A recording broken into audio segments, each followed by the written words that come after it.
That is not working. Okay.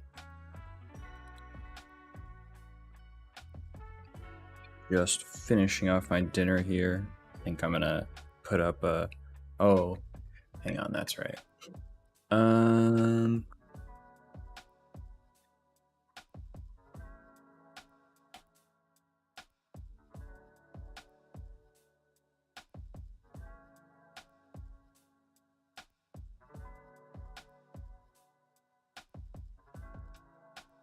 That's not what I wanted. I hate Adobe sometimes.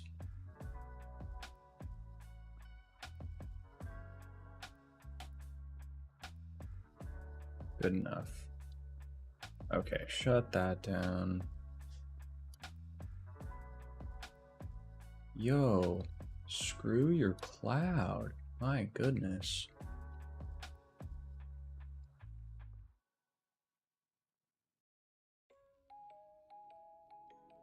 Cool. All right.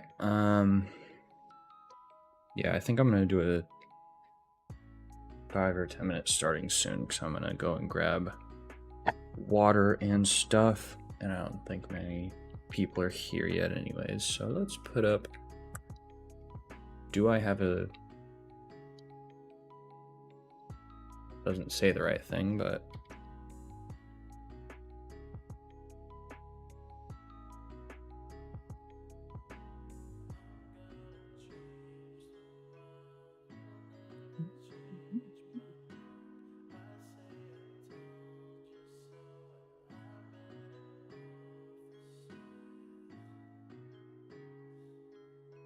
should verify that this is working. I don't have me there. Wow, that was loud. That was so incredibly loud. Nope, not that thing. The other thing. It's the thing I meant, not the thing that... Large me.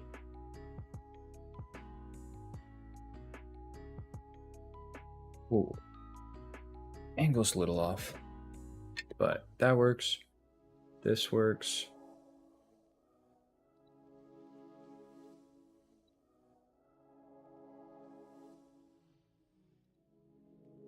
Alright, cool. How is the music and levels? Let me check that. Yeah, I'm gonna be off mic for a minute, just getting a couple last things set up, and then we're gonna be off to the races. You're learning SolidStart today. Oh, whatever. I was gonna say bot stuff, but configuring a bot's a whole nother topic. Oh, can I hear myself though? Oh, can I hear? Yep. Cool. All right, I'm gonna step away for 2 minutes. I'll get the show on the road.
Alrighty. Holy, it is so cold.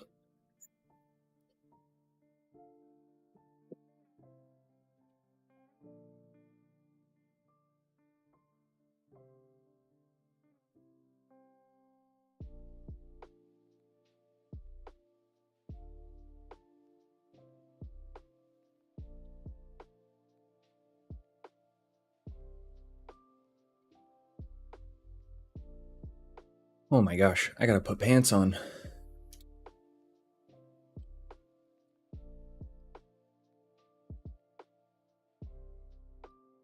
Alright, I got earthing pretty much ready, but I do have to run to the other room really quick. But yeah, today we have a couple viewers in here. I should just put up the thing. Wait, maybe not yet, potentially.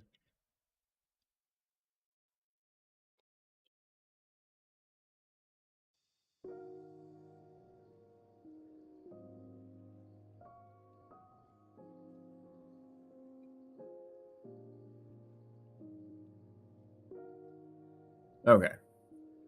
So here's the thing we're gonna do. Let's go to SolidStart.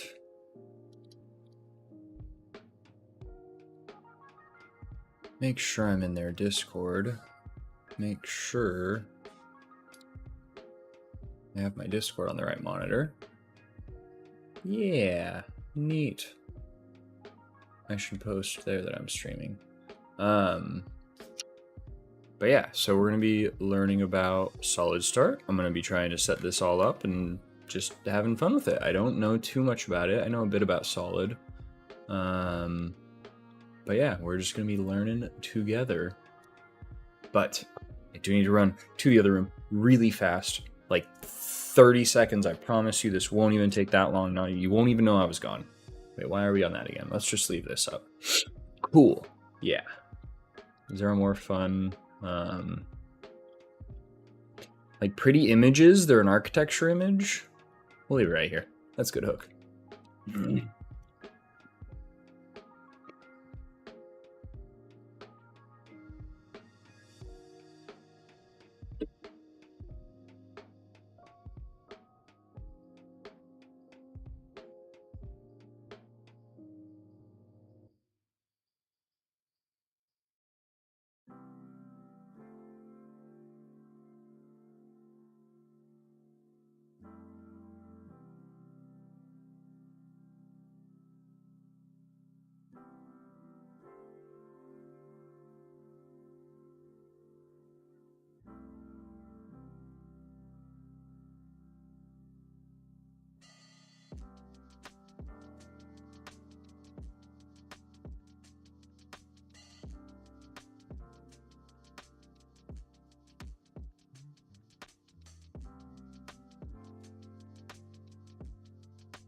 Alrighty then.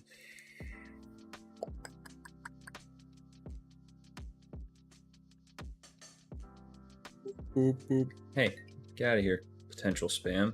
I don't want to talk to you. Alright.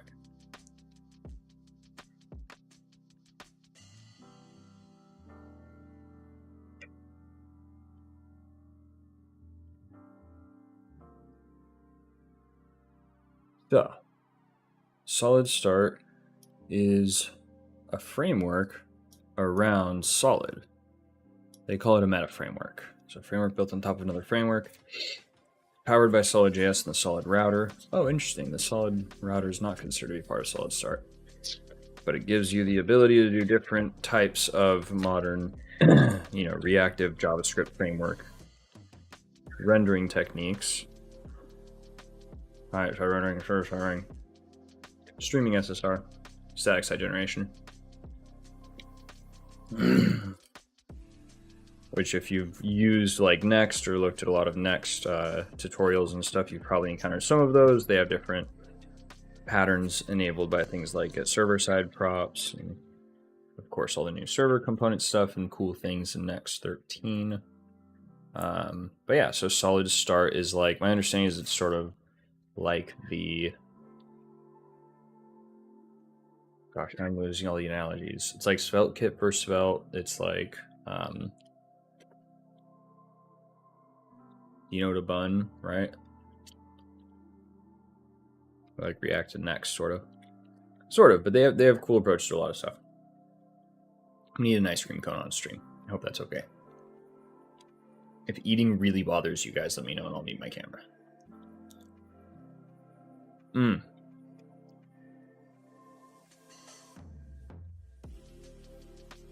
So, feature set gives us fine-grained reactivity, isomorphic nested routing, multiple rendering modes, CLI templates, deployment adapters, all the cool stuff. All the things all the cool kids have.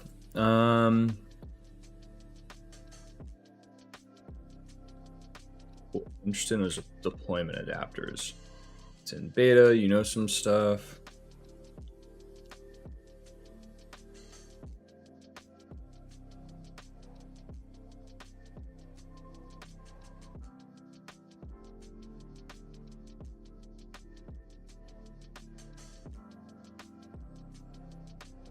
Cool.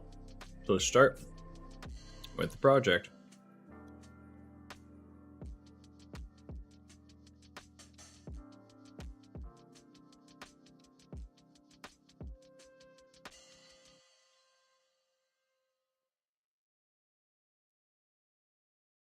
Guys, I don't have enough hands to eat my ice cream cone and program. This is an issue.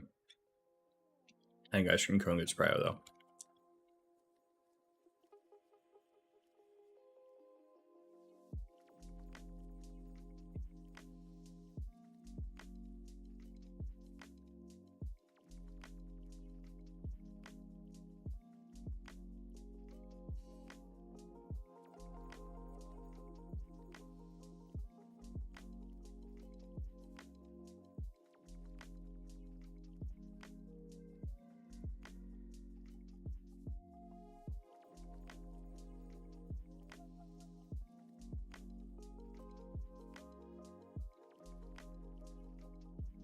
What's up, Gabriel? How you doing? Did I say that right? Oh my gosh. Nate's code. Are you kidding me? What's the age on that account? If this is actually another Nate. Yes, this is okay. I think we interacted on Twitter. Or in a Discord or something. There's a lot of Nates. I love how many Nates there are in programming streamer world. I've had that conversation like in multiple Twitch channels in the last week where there's like 4 Nates that pipe up.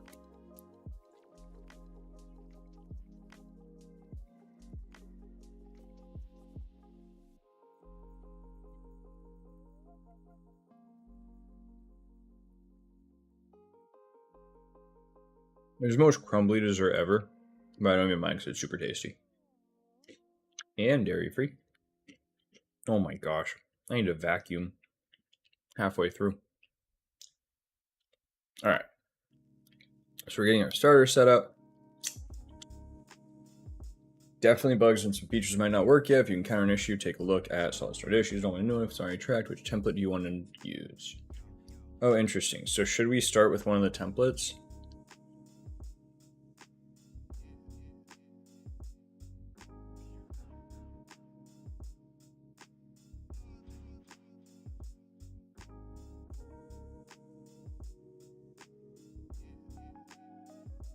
With Tailwind. I was what I went to first. My thinking. I was just thinking if doing like the Hacker News or to do MVC ones would be nice just to see a boilerplate. I could generate that in another directory though, if we want to poke around. Yeah, let's do Tailwind.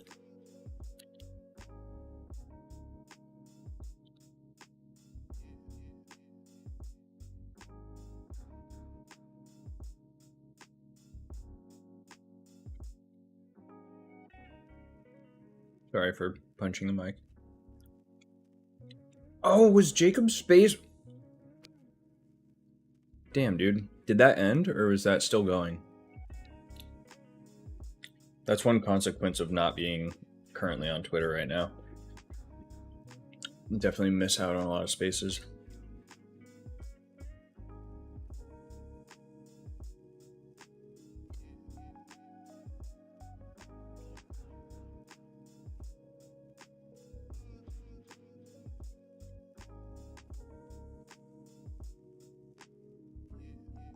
Interesting.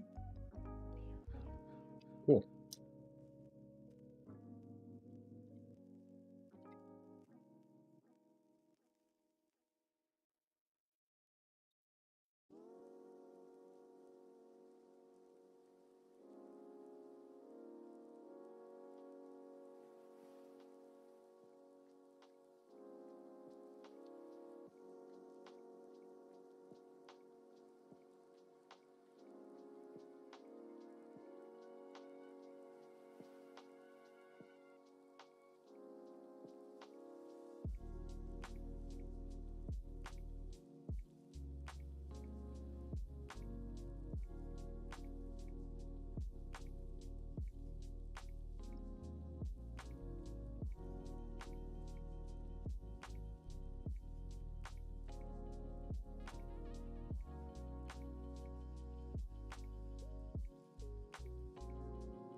Fun. All right, cool. So you got the starter download.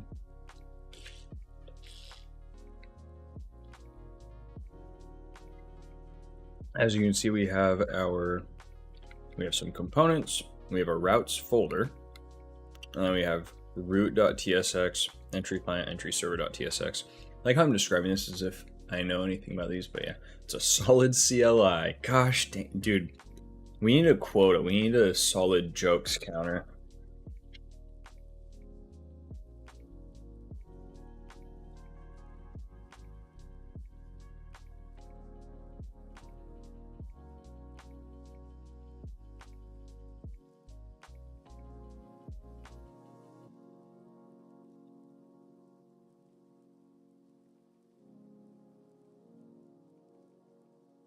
That is like a very large size. Why can I not find the size? Just resize like this, I guess.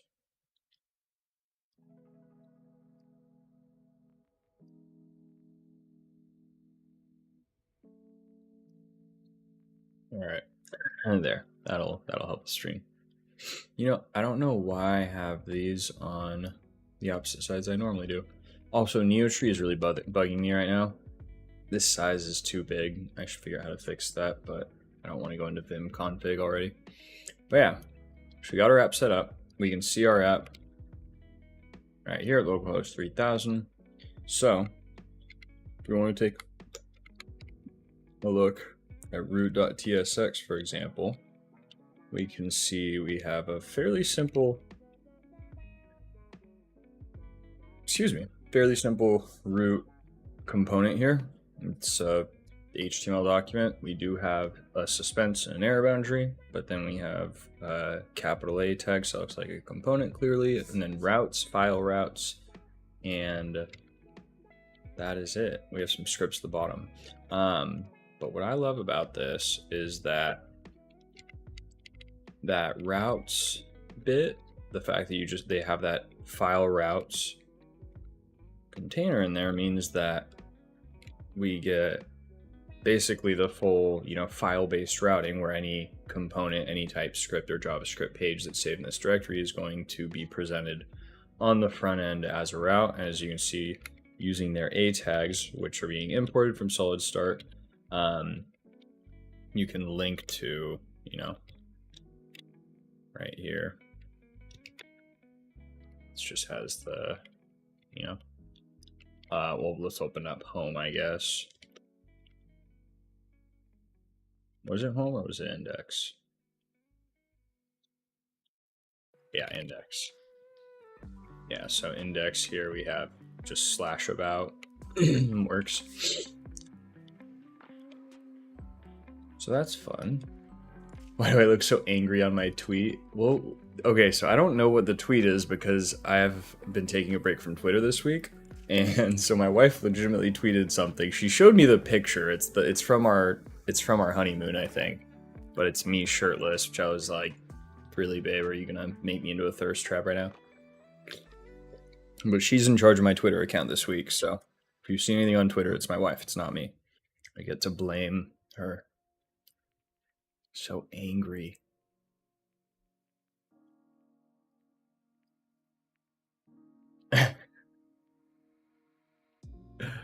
The jokes about solid or solid jokes overall. We'll leave that up to interpretation.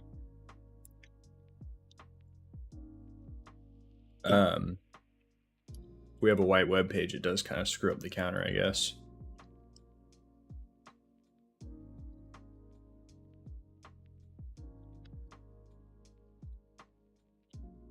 Angry. Now I want to know what... I didn't really look at the picture closely. I thought I was just like sitting on the balcony. Angry. I was contemplating life and it just made me so angry. So as you can see here, we have the counter component that we're just echoing out all these. I don't know why I closed in them. I don't know why I'm using NeoTree. So if we look at our counter component, this is a solid component. So super simple. We have these things called signals you can see on line 4 that looks a lot like a hook, and it's kind of like a hook, but when you call signals, like you can see in line 8 here, you have to always use the parentheses. So you're invoking a method. You use like a getter when you use a signal whenever you reference it, and that allows it to be very, very selective about updates within the DOM. So this is the cool part. I always get super confused trying to pop this out. There we go. So this is a really cool part about this is if you get rid of Google Chrome's garbage and look at the web inspector, you know, if we expand everything down, you can see what updates, and it's actually only the text node right there that gets re-rendered when the values increment. And if you have a bunch of signals throughout your app, so if you're used to React where you can have a lot of bits of state, yeah, solid definitely breaks my brain, then you can imagine like all of the signals are being used through the component tree. If they're only being displayed at like the very bottom level in one paragraph or one piece of the screen, then as that state's updated, even if the signals are kind of, you know, passed around and handled in different files, it's only going to re-render the stuff that specifically needs it. So that's part of how they get like crazy good performance. Oh, what was the... I really want to see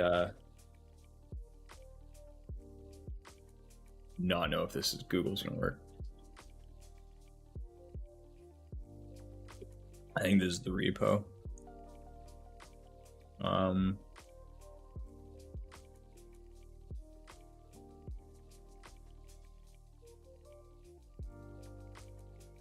Dude, I thought they had a...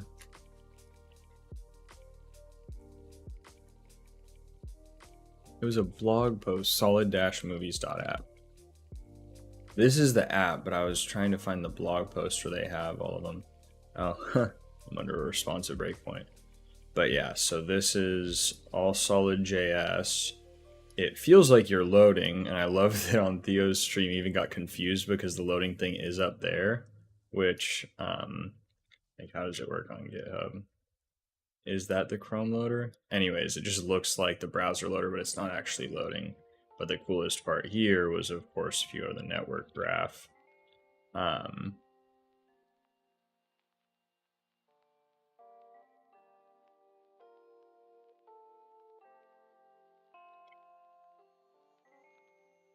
which isn't what I wanted to do. I just want to get the sources. Why don't I have the...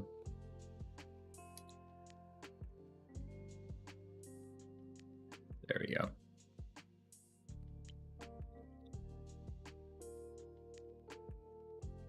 Yes, if you look at JavaScript, it's like...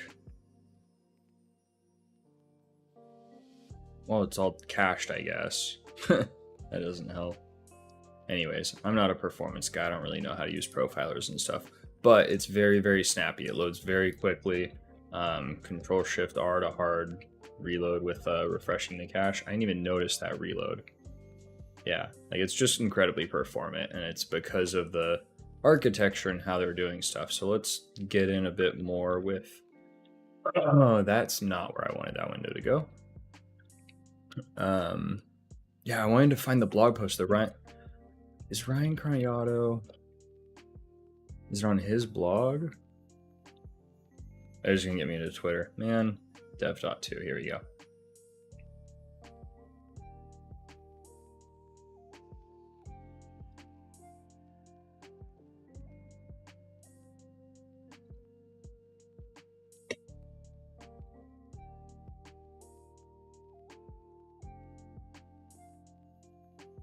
Here we go.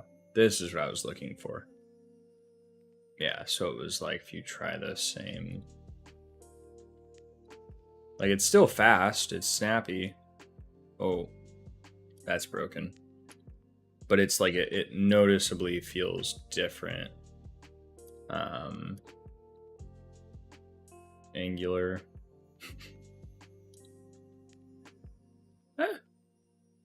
Fast. It's got some popping and some other issues, of course. Felt kit is probably gonna be pretty snappy. Little bit of delay. It's just the SolidStart is the one that's like just incredibly responsive, incredibly reactive, if you will. Incredibly solid performance scores.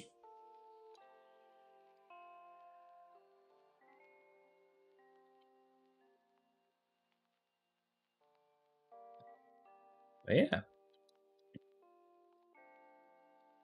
Man, is this whole stream? Oh, if I open it in this Chrome window, then I'm not logged into my Twitter.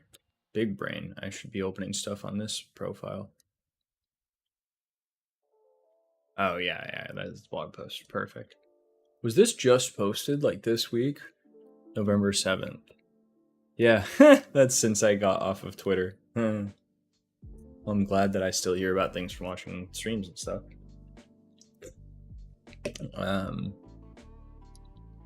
Do solid jokes count if I say them? I guess to be fair, probably.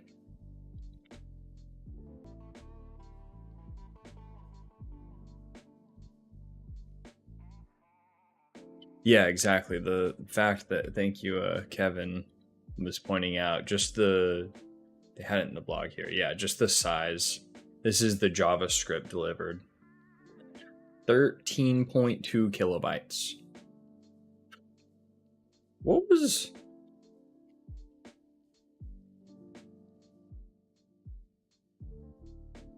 Nah, wait.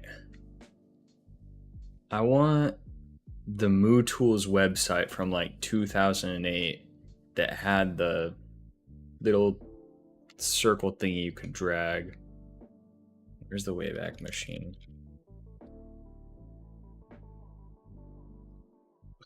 That's tangent upon a tangent. Anyways, that's a crazy low number for a modern framework.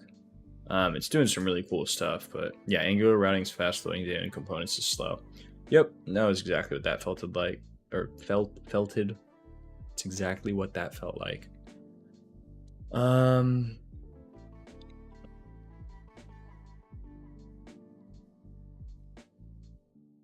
yeah, my idea.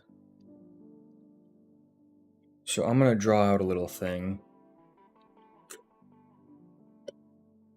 And describe this app that I want to try. Well, first we'll just work through the SolidStart blog post, or did they have a blog post for the release, or is it just the docs that I was on? Anyways, so we got this set up to get your bearings. Source directory is where most of your code goes. Oh, it's alias to this for importing. Neat. Routes. You should read more about routing. Entry client is what loads and hydrates the JavaScript in our application on the client side and browsers. In any case, you won't need to modify this file. Cool.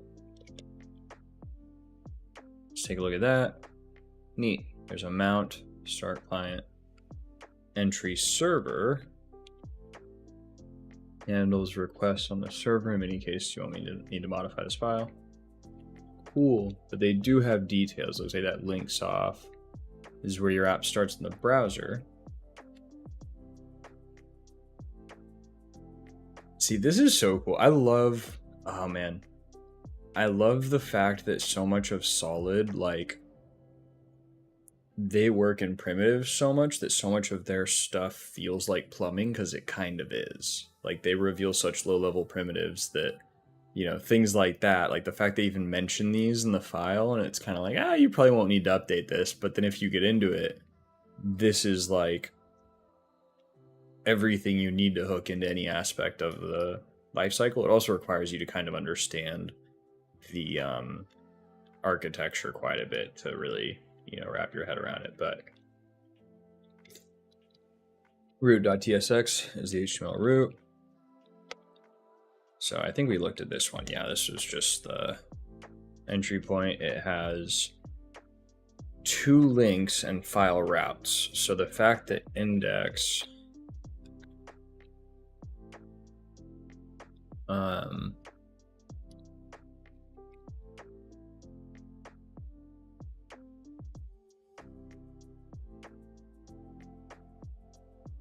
if we did, oh wait, did I miss the, oh yeah, routes.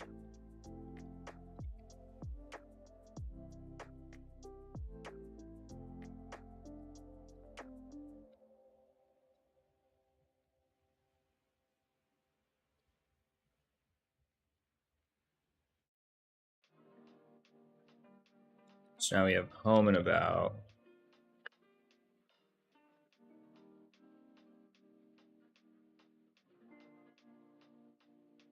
Yeah, I was just curious if you rename it off and then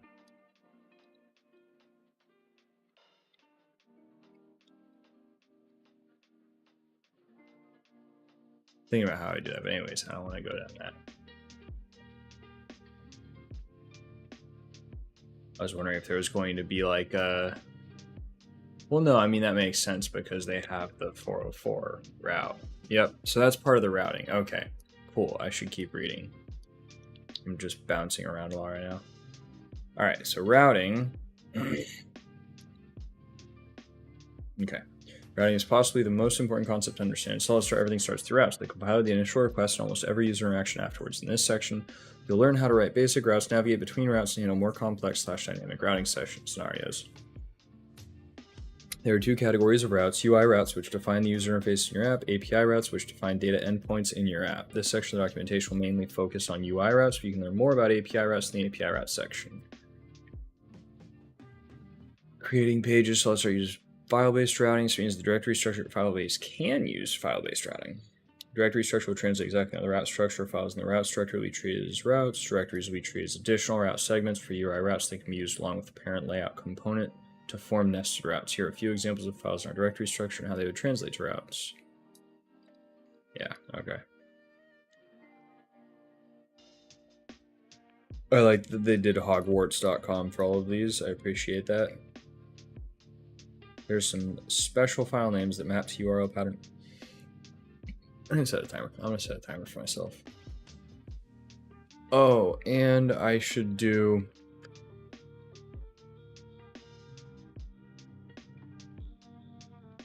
Correct. We have pre-roll on, so I might roll an ad just to get pre-roll because I have to run in the other room really quick anyways. But let's get through this page. So let's cover the routing, and then I've got a timer here. So we put all our routes in the same top level directory. This includes our pages, but also our API routes. For they're going to be rendered on a page. It should default export a component, represents content that will be rendered. Yep, and that's what you see over here. Traverses your routes directory, collects all the routes, makes them accessible using the file routes component. File routes component only includes your UI routes, not your API routes. You can use it instead of manually entering all of your routes inside. That looks funny. It's typography. Use it instead of manually entering all of your routes inside the routes component. So that's just like a shortcut. That's such a cool way of doing it. Like, I love that. What was it? That's entry.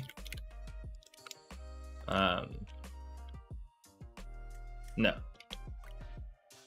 Root. That's what it was. Yeah, so like if you just take that out, if you don't want file-based routing, then you're not going to get those pages. The routes still respond, interestingly, but they don't have, there's nothing there. All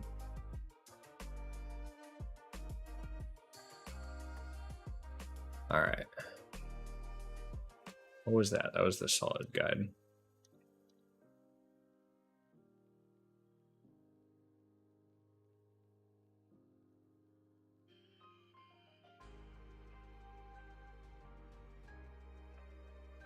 So it's like, I like how they phrase it as a shortcut. Like you can do that instead of manually entering all of your UI routes, which you could still do. But it feels very much like a default, like the way they include it in the templates, at least. I like that it feels like a default file routing is on, but if you don't want to use it, it's like, oh, just delete that line out of your route.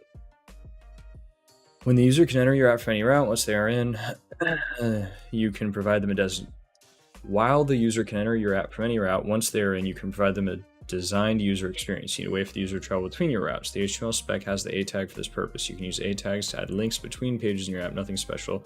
That will work in SolidStart as well. SolidStart provides an enhanced A tag, the capital A component. It is a wrapper around the A tag, provides future additional features. Once the app is mounted and the user navigates to a new page, the A will take over the navigation. It'll render the new page without a full page refresh. This is commonly known as client-side routing. It also knows what to do when the app is running in other modes.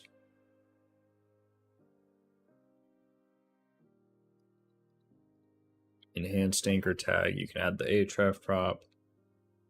Navigates in single page app style. You can specify class names to add to the A tag when the current location matches the href of the anchor using the active class prop. Use the inactive class prop to add a class name to the A tag if the current route does not match the href of the anchors. Cool. Okay, let's try that out.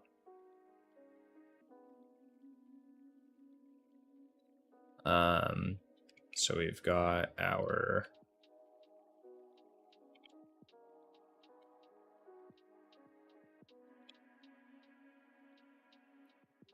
root.css. Oh, it's just Tailwind, duh.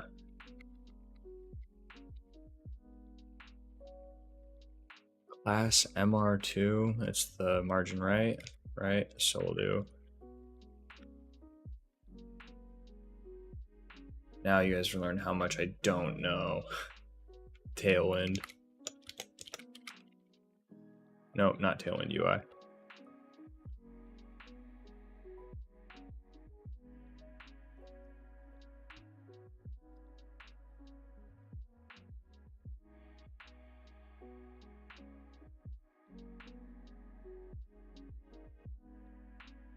So bad with styling and Tailwind, this is so sad. Gosh dang it, do I have to add up the solid jokes now? Holy. Gabriel, I think that just repeated mine. What's just the, give me a good thing for active class here. So like a font color and an underline. I don't even have Tailwind LSP or anything. Anyways. What did I break? Oh, no active class. Oh. See, I knew somebody would just put classes in chat if I asked. There we go. So scale 150. Huh. Clear errors. Did I get errors just from...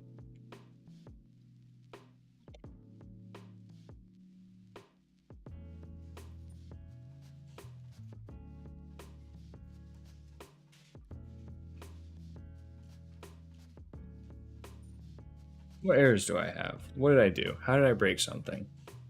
I didn't... I renamed the file back. I put routes back.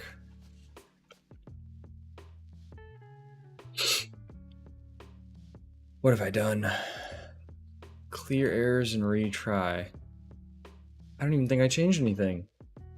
Everything is a Vim config stream. Is that like the meme now? Everything's a Vim config stream. Not read properties of null. Didn't I just literally...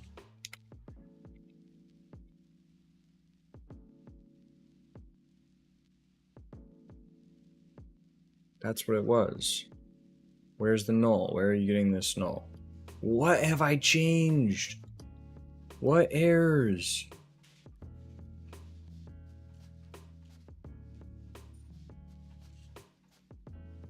Okay, the about page is working. Index is not found. I changed it back to index. The drink of choice tonight. Right now I'm looking at a LaCroix and a water bottle. But I could have a sip of whiskey. I have some rye right now. That's pretty bomb. Would have to go downstairs though. It's all the way downstairs. I did say I was gonna run ads real quick because I know we have the pre-roll and I like to keep pre-roll off for people that are browsing just so they don't get hit with stuff. Since I do have a minute to go and do something, my timer's still got 5, so I'm gonna reset that for like a 25-minute or something like that, and then we'll try to grind through to doing something here. But yeah, so I'm gonna run a 1-minute ad break really quick, and then I'll be right back. And if you don't want the 1-minute ad break, then you can subscribe. But yeah, no, I hate this. I hate the ads, but it's the stupid pre-roll thing. I just don't want people getting hit with ads just when they're clicking through channels. So be right back.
All right, cool.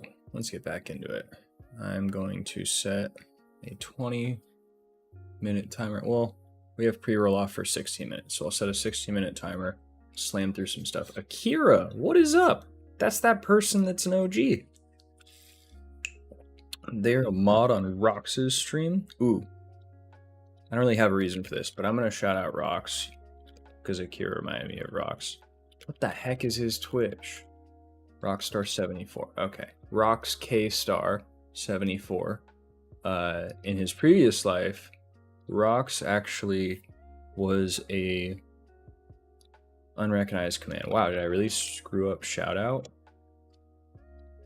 So yeah, Rox K Star 74 is if you don't know who they are, he's a programming startup streamer. Really, really cool. So he's done a startup now. He's built products, making revenue. And he's done like that whole journey on stream. So he's been not streaming for 3 months, recently returned to streaming. For those 3 months, he was doing a contract with Mr. Beast of YouTube fame, which he can't say anything about because it's all legally... He's legally bound to not speak about it, I guess. NDA and whatnot. Oh, I forgot the tea. Not like gossip tea, but like actual tea. Yum. But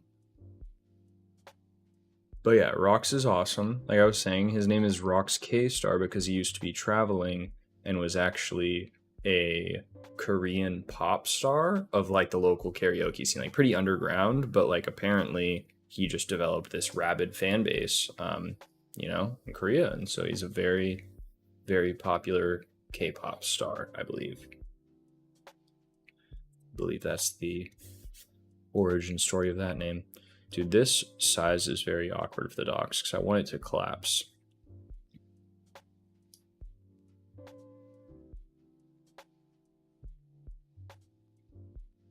But their movies example had this break. Anyways, I'm just gonna not. So using links, looks just like normal links, but use a capital A. We're importing that from SolidStart. I broke things when I tried to do active class. Did I unbreak it?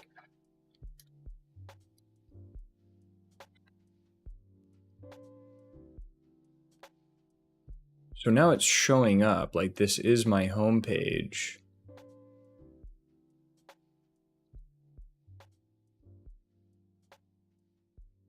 But like it's not, it's broken. It's busted. I busted it. I'm in root here. We have 2 A's.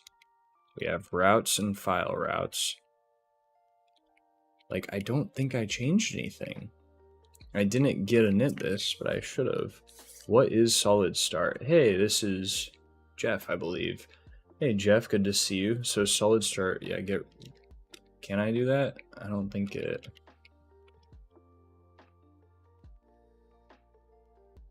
Yeah.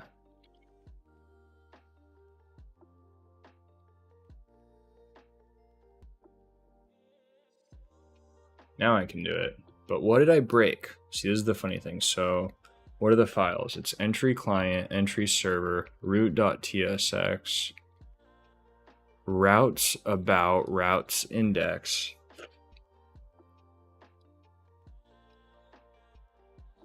So what I did was I moved index. I renamed this file and then I renamed it back. Do I need to save? Like, it's so weird because I restarted the dev server. This is where I'm like, I completely restarted the dev server and I still get clear errors and retry. If I go to inspect, I get this type error, cannot read properties of null.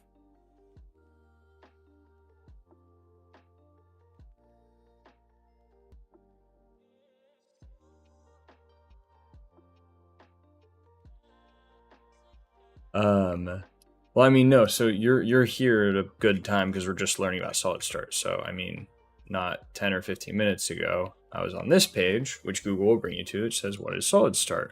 And they call it a meta framework to power SolidJS and SolidRouter. So it's yeah, it's like the next JS to React for Solid in essence.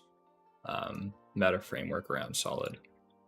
But yeah, this is their like 1.0 beta, or I don't know the version number, but this is their beta that was just released like this week. So I'm playing around. I'm experimenting. I've already managed to like totally break something somehow. So I came...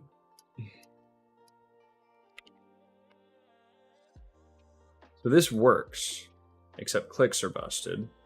And when I hit about... What did I do?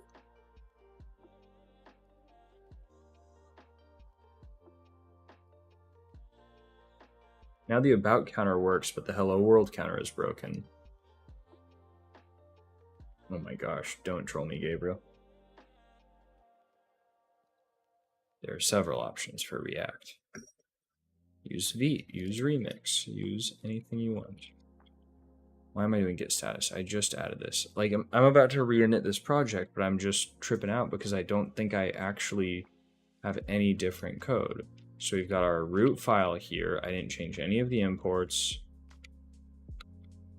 Is routes not supposed to be within the error boundary?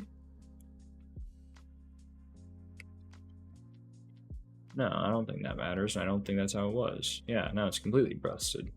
Busted.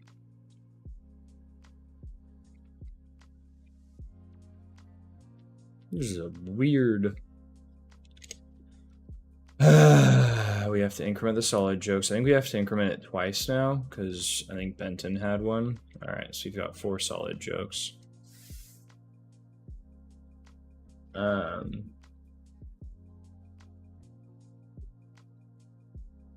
So the way I triggered this was I put an active class.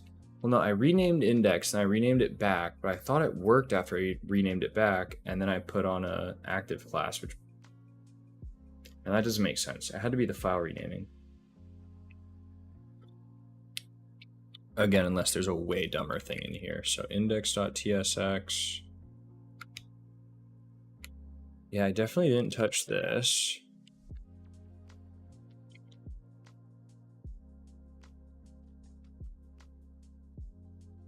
Routes index, routes about. Like, I opened up entry server and entry client, but I definitely didn't change anything. I can't get diff because I didn't get a init when I first started this, so we can do this. Since Jeff just joined, we'll go back. So creating pages. No, that wasn't what I was looking at. Yeah, so we're just gonna do a new one. So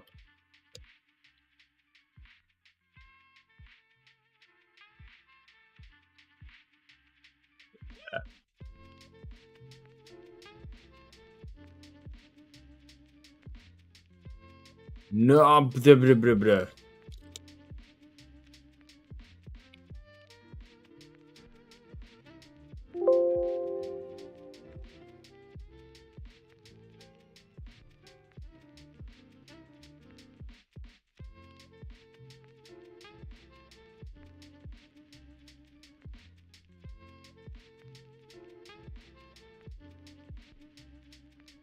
I tried to use Vim motions to navigate this list, and that was not the right thing to do. So we did with Tailwind, we did server-side rendering, TypeScript, npm install.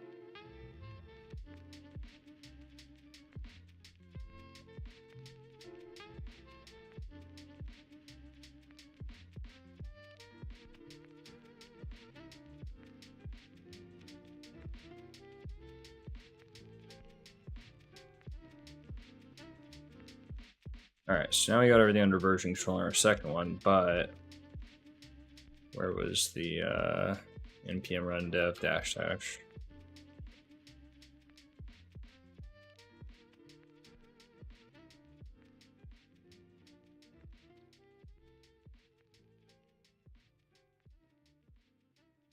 Alright, non-busted. Cool. We'll work off of this one now, I guess.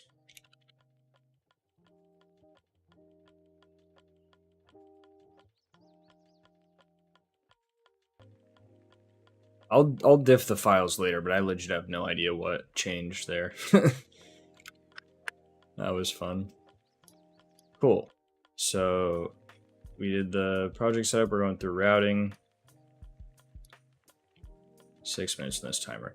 Okay, so we should probably come up with some idea of something we want to do. I guess that's generally a good thing in life. Come up with some idea of something you want to do sometimes. I dropped my phone.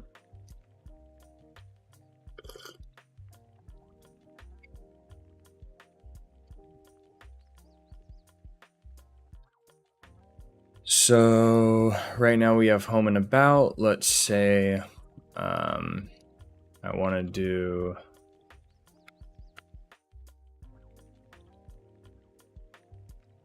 not what I meant to do.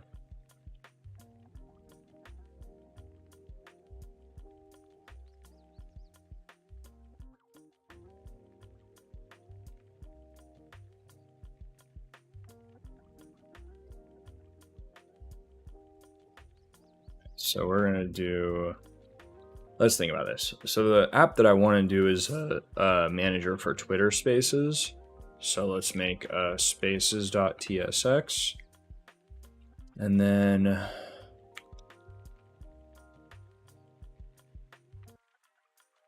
in here,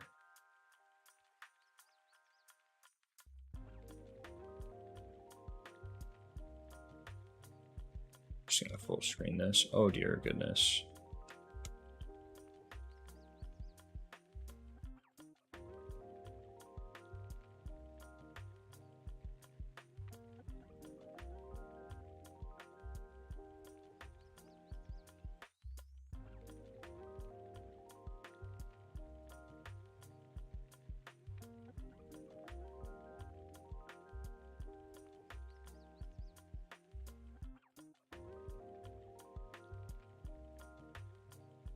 CR Spaces, what do they do?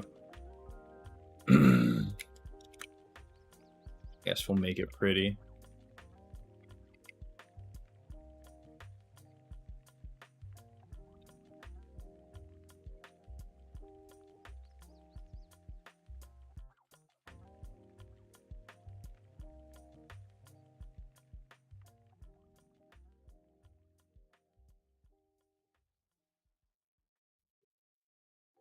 What are these?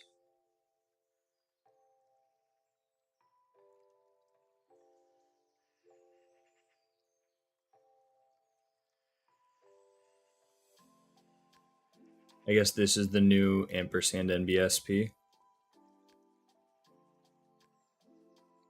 That's fun. Should call the app Solid Spaces. I mean, do you not see the directory name?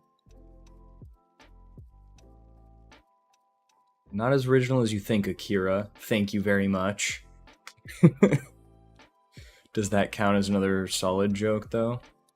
Have we had any others? You guys got to keep track of the pluses for me.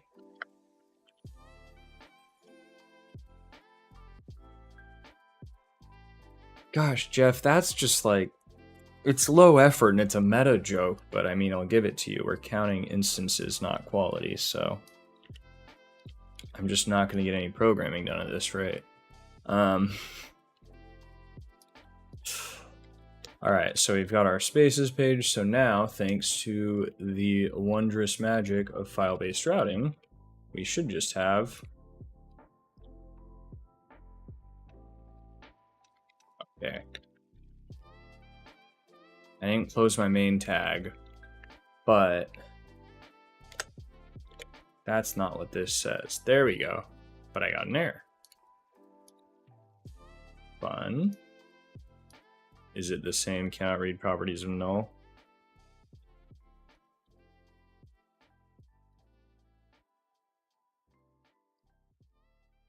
Interesting. Extension that lets you use liquid templates on solid and name it liquid to solid just for the memes. I just...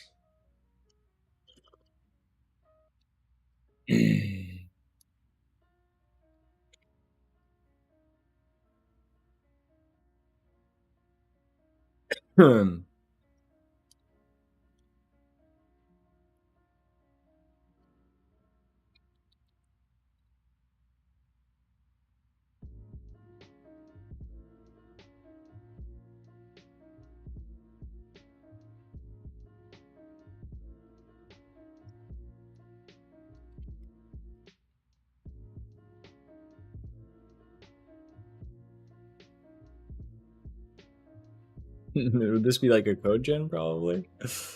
Maybe the error is Tailwind. I don't think Tailwind would... I mean, it could be from the Tailwind template. It could be something unique to the Tailwind template, so I could restart the project with a base. Kind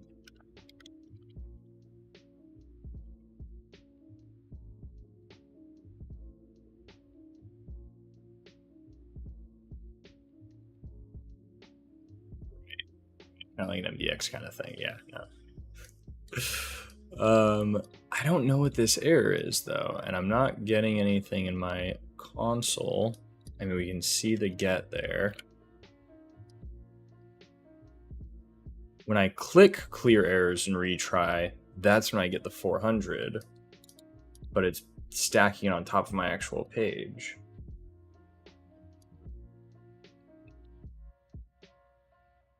This is new.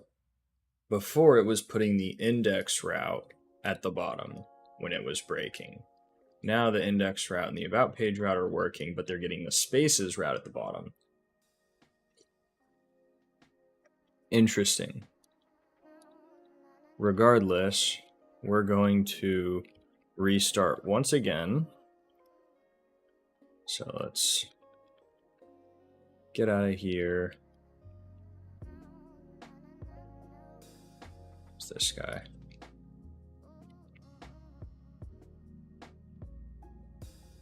All right, let's just blow those away. Start right over. See, the cool thing is now I'm just memorizing all of these. So let's start with just bare. We're doing server-side rendering. We're doing TypeScript. So these could be giving issues. Let's see. Hopefully not. Where are we at? Uh-oh, timer's almost up. Oh no, pre-roll's on. Sorry guys, you know what that means. So I did 1 minute ad break before. How long did that give me off of pre-roll? Oh, I hate freaking ads on Twitch. The vanilla solid template. Yeah, so I think that's the one I just did. All right, I'm gonna do a 1 minute ad break, do 10 push-ups, and then we're gonna get back into this. I want to test out the longer ad break and see. I don't know what the max is to get pre-roll off, but I should start. I should figure that out. But yeah, stretch, posture break. Maybe I'll spill a bunch of gossip while we're on the ad break. Oh, there's the timer. So you know I'm not making it up. We hit the time. But yeah, so sub if you want the juicy gossip. But otherwise, 1 minute ad break real quick.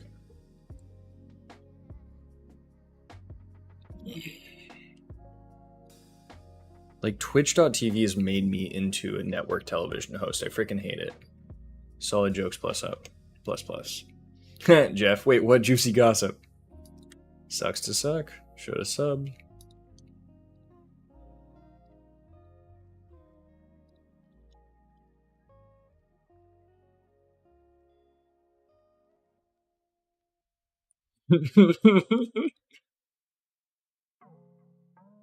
Did he not hear me give the intro for the juicy gossip? That's great. He actually got baited. He's like, wait, Nate's about to share some juicy gossip? What? I wasn't listening.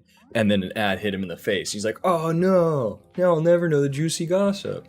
There's 16 seconds remaining. So once that finishes, we gotta end it with something ridiculous. 10 seconds.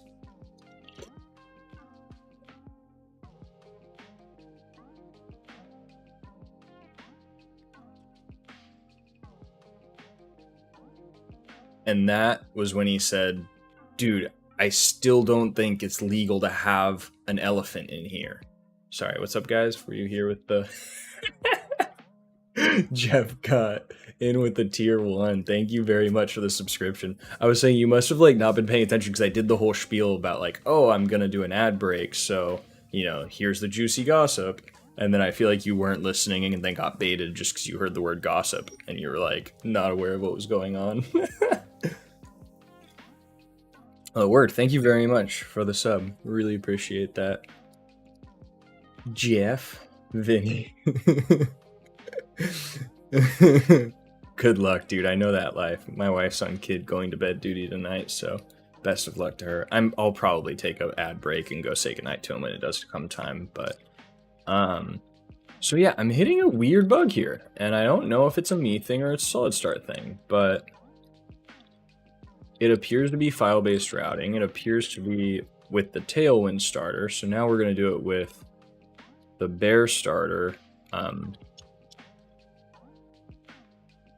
Wait, is this still active? No, yeah, this should be broken. I was going to say, I don't think I need to clear any. Okay. So here's our Bear starter without Tailwind. I bet you that's the issue. I bet you using the Tailwind, there's something in there, and I'll put it in on there.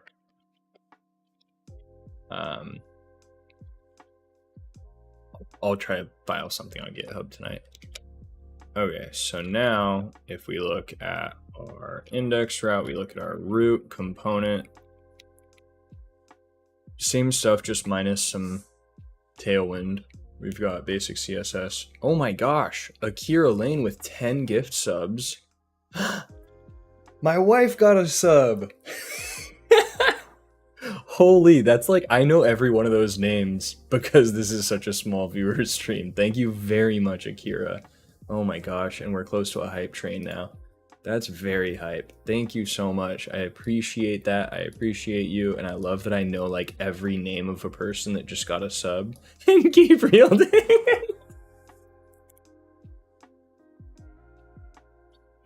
Never lucky baby rage.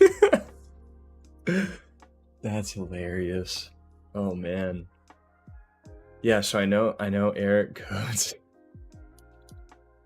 Jeff, thank you for the gift. Jeff just hit Krish, who I also definitely know, and Gabriel still didn't get one. But Jeff didn't even like target it at him. He just went for another one. Oh my gosh. Thank you, Akira. Okay, that has to be a hype train now. I can't even tell where to see the hype trains. Where are mods? Do I need to mod one of you? Because I don't have any mods in chat. But a unique person. I just hate the fact that people that haven't, like, that are not currently actively viewing your stream can get it. Like, that always threw me when it's like, oh, somebody that viewed my stream last week could get a gift sub over somebody that's a current viewer. Like, that part of the algorithm never made sense to me. I'm like, surely you could figure out a way to just pull off of, you know, currently viewing viewers list, but I know, microservices. It's not that easy, I'm sure. Oh, I didn't take my vitamins.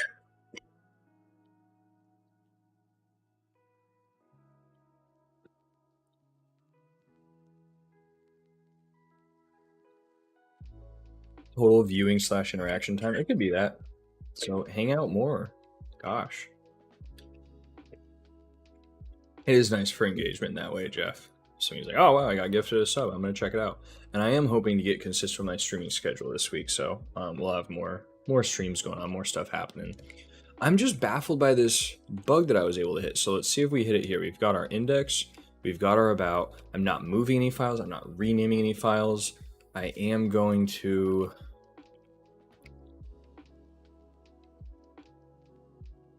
I'm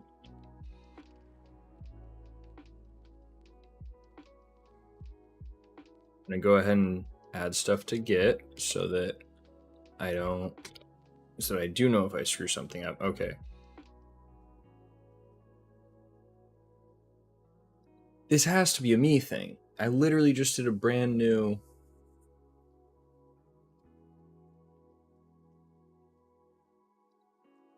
Okay, index works.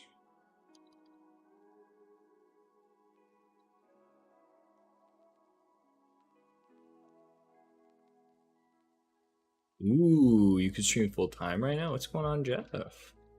Some life changes? Dude, that's sick though. Yeah, definitely. I've been liking, I always like streaming just to like kick my butt into certain side stuff that I like want to make time for learning and things, but switch frameworks, Kira. This makes me think it has to be like something with my system almost, like so I'm doing WSL. I don't know. Okay, so here's the thing though. If we go into src/routes, you'll see. Okay, never mind. There wasn't an about route.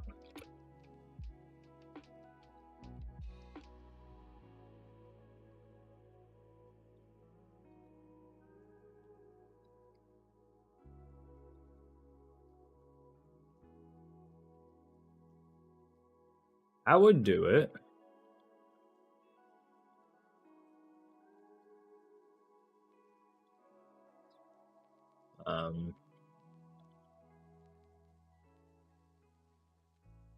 Actually, let's leave the counter there. And then, yeah, the funny thing is that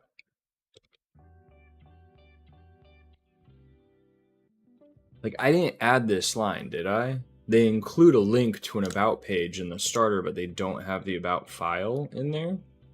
So now we've got a counter there that's working. We've got an index here that's working. Great. Now we touch spaces.tsx.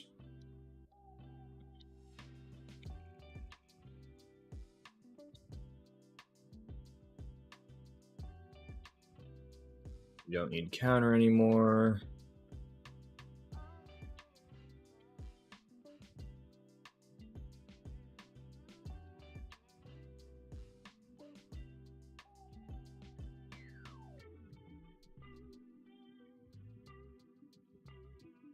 Cool. That works.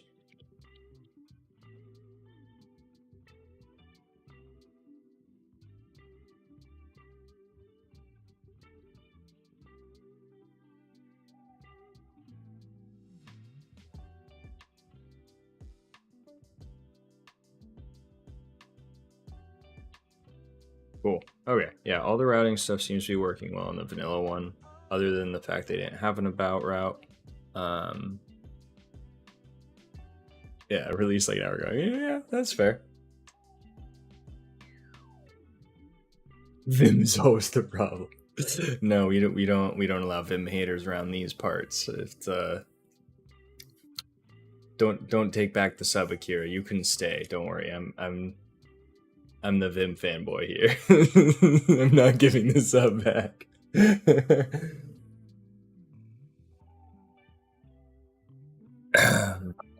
No, this is cool though. I'm gonna legit after stream go in and try to submit some PRs to SolidStart. So that'll be fun.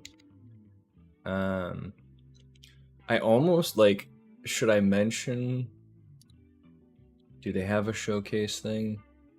Should I mention that I'm streaming in the Solid Discord? It could be a really bad idea. I don't know. Oh man. Oh, I should shout out my Discord, which I've never done before.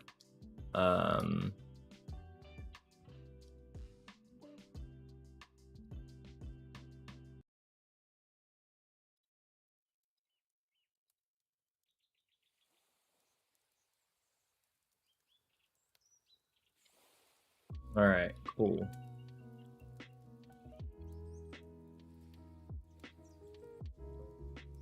See if I can guess Fossilbot syntax. I don't know if Fossilbot's even here or active, whatever. But yeah, there's my Discord. I've got a Discord going now. I'm gonna, it's not super organized or fleshed out, but got some channels for fun stuff and gonna start doing more of a stream schedule setup and things. Cool, so we've got our spaces page. Now on the spaces page, we wanna have a list of spaces. So a basic level, how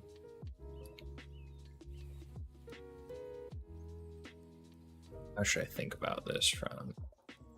So routing, head and metadata. I mean, we could go all in on routing and try to like flesh out the app.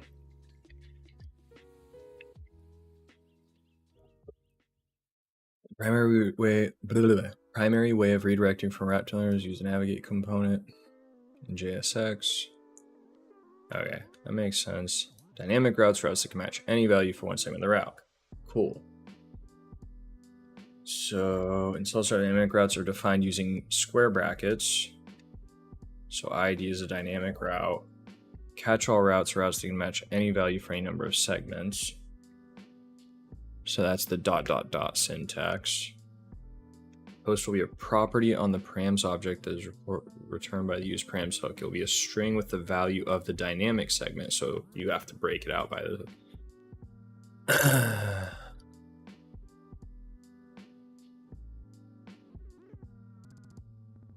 use params. Nested routes. Oh, that's where if you name a file and directory the same thing, then it's going to use that as a template. And you use outlet to put where everything else goes. Cool. This is amazing. Like this whole page on routing, I really like how their routing's set up. I like how it's opt-in. I don't like how it broke on the Tailwind example randomly, but hey, it's all beta. That's all good. Adding head tags.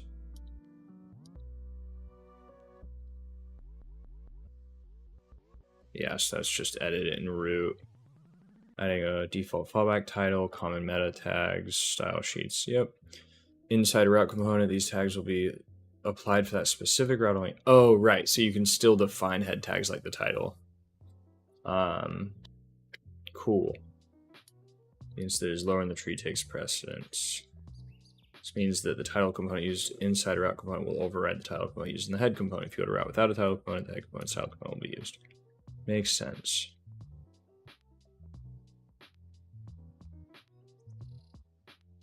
All right, so here you using async data and title. Oh man, I need to get into that. They've got a lot covered here though. Okay, so static assets. There are 2 ways to import static assets: public directory and imports. Yep, that makes sense.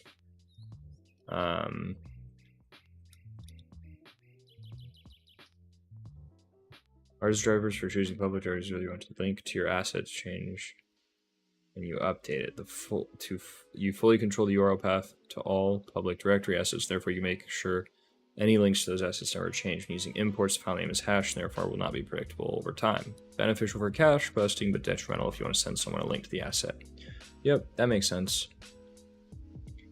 So images that you might update, you probably want to do them that way. Styling stuff, we just have styles right now.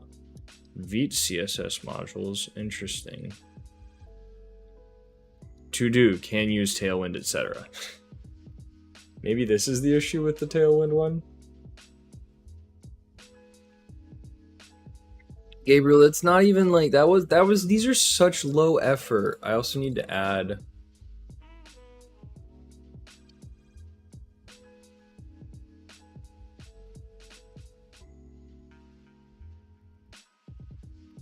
hang on, where's the dark mode on this page? That's the better question. Okay. Hold up. Is this one of those, like it respects the system preferences? Do I need to set my like windows to respect night mode? Because I just can't believe.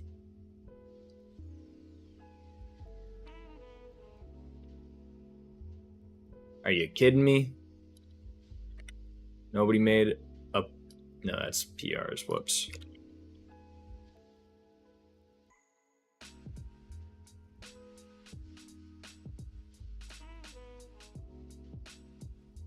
Nobody's made an issue for dark mode of this documentation.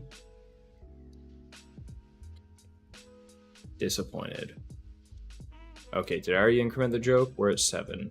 That's what I have. I lost track of it and realizing that I've been tilted by the flashbang of light mode documentation. Jokes game is not. So. To be fair, I am asking for it. Yeah, no, it's not like there's not a huge warning on the very first page of these documentation. This documentation. Increment 8. Okay, that's what I was thinking. I was like, I think I forgot to actually increment it. I was trying to figure out how to do a stroke in OBS, but I'm over it.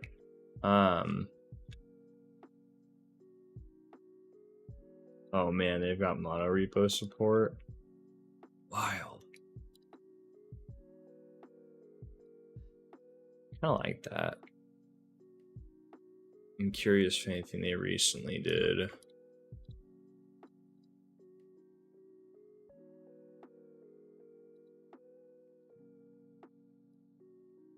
Okay, cool. So what should I use for my initial like persistence? Should I just freaking slap this thing in planet scale and go all out? I was just gonna make like a Yeah, PRs for me to do for them. Fix Tailwind, add dark mode to the docs. Definitely.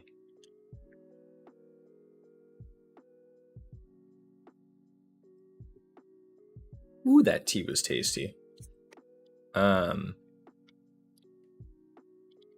Like initially I just want to make like, we'll just do a JSON object for the routes, right? Or for the spaces. So we can just have, and this is an interesting thing as well, is I'll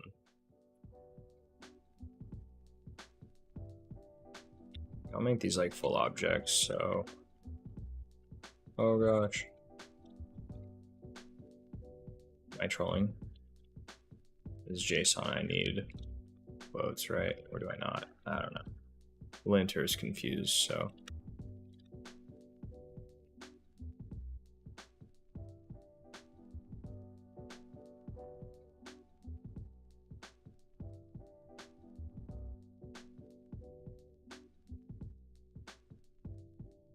Why am I getting so much?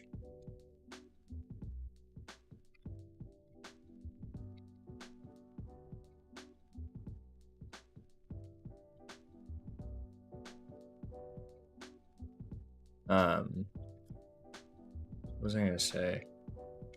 Oh, this is where you guys are gonna get mad at me, but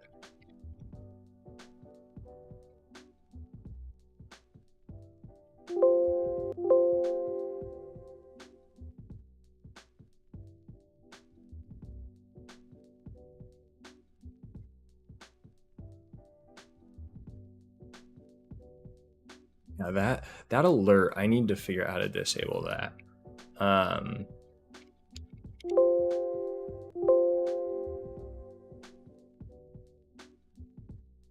So sorry, guys. I know that's an option too, because I literally just saw it. But anyways, let's do it this way. It was map.lua, that's why I'm dumb.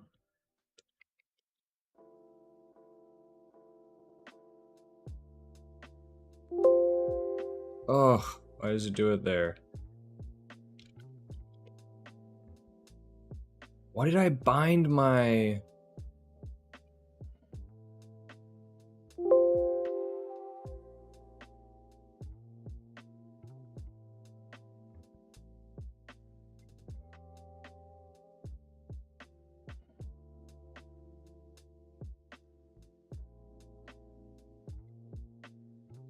Did I disable it? No, leader E. That's right. I'm gonna leave this open in case I have to reference it again.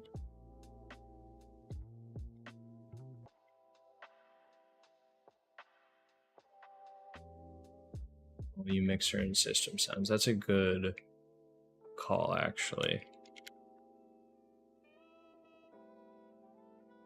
So freaking tired today. See, system is what the music's on, though. That's just... Hang on.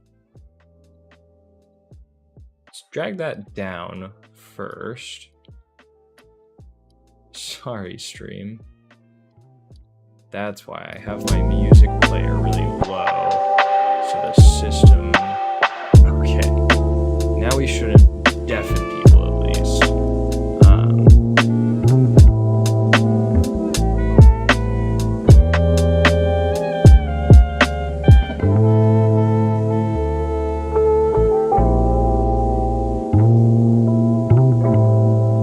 So now if we have our list of spaces...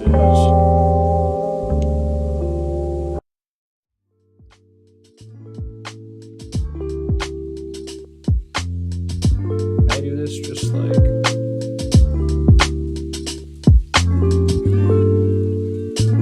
go back to just the solid docs for this, because it's just basic solid stuff. No, that's too real.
So here I can just use the thing. And then, yeah, cool.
Massive pre-roll on. Okay, I'm gonna try a 2-minute break here.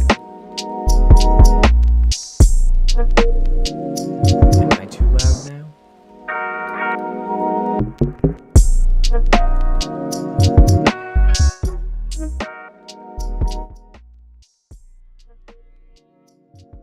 I knocked. Am I at a better volume now?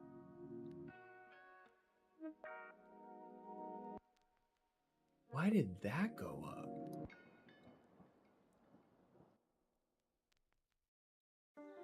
Test.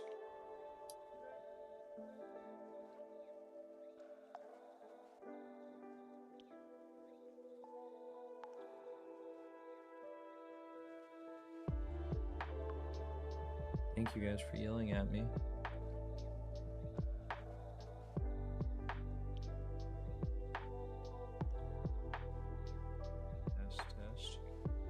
Test. Is that better?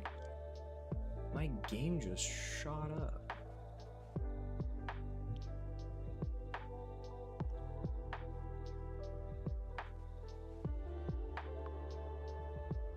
Yeah, okay, music got way too loud. Sorry about that, guys.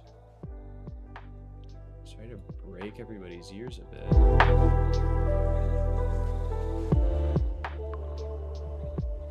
Why did that change, though? Now I'm really confused. Anyways, this is a fun stream. Just roll ads, everyone is... yeah, I'm gonna do the 2-minute break on this one. We'll see what happens. Mic a tad louder. Yeah, I can do that. Yeah. I can't do that. I can do that. Is that better? Yeah, that should be a little bit better.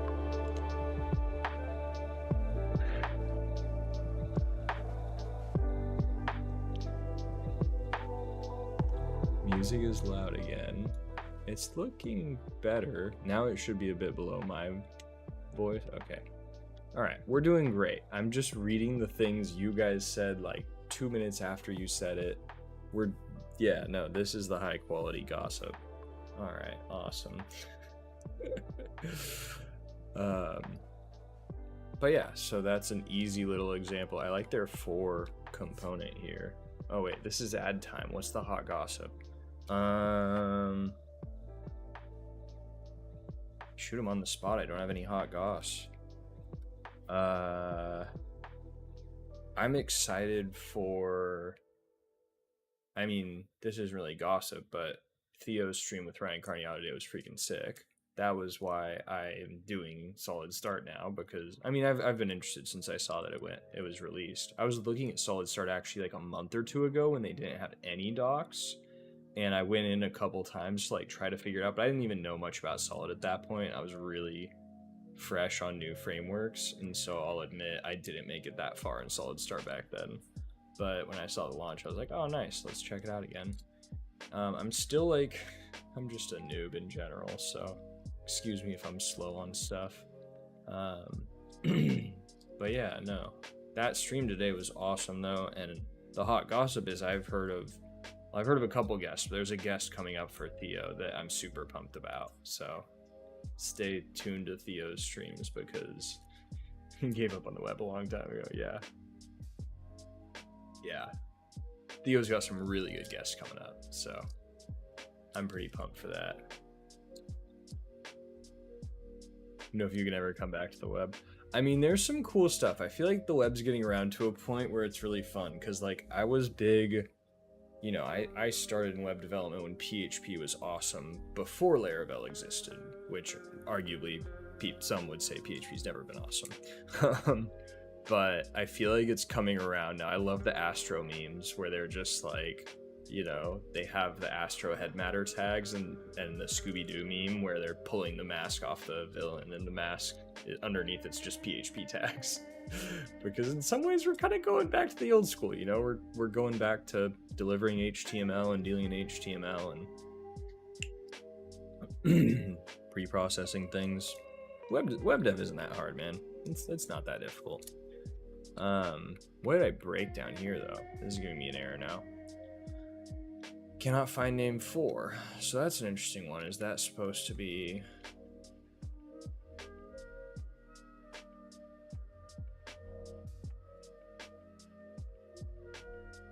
I wonder if that fixes that. But then breaks the page. Nope, yeah, we can import it. Okay, cool. We went blazingly fast onto a solid bleeding edge. Okay, solid jokes +1.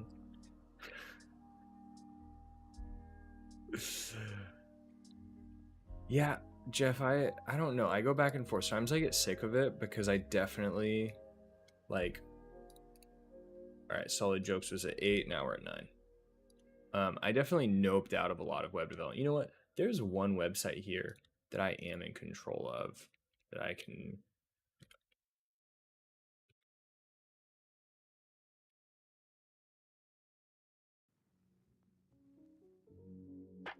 Put in. Nah, it's not really dark mode. What is it? There. All right, cool. Boom. Look at that. Our website is like...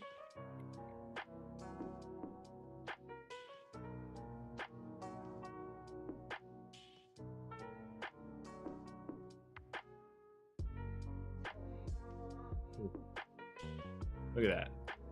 Less blinding than SolidStart documentation. I do have the...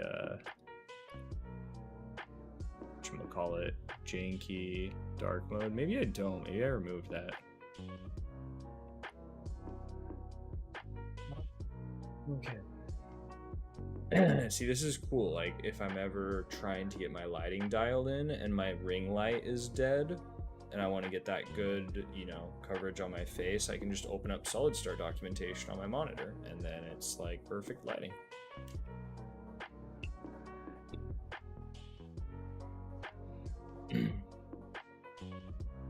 Yeah, no, so Jeff, when I started in web design, my first job in web dev, I was brought in to build out front-end code, and so I was a PSD to HTML bot, literally, for like 2 years.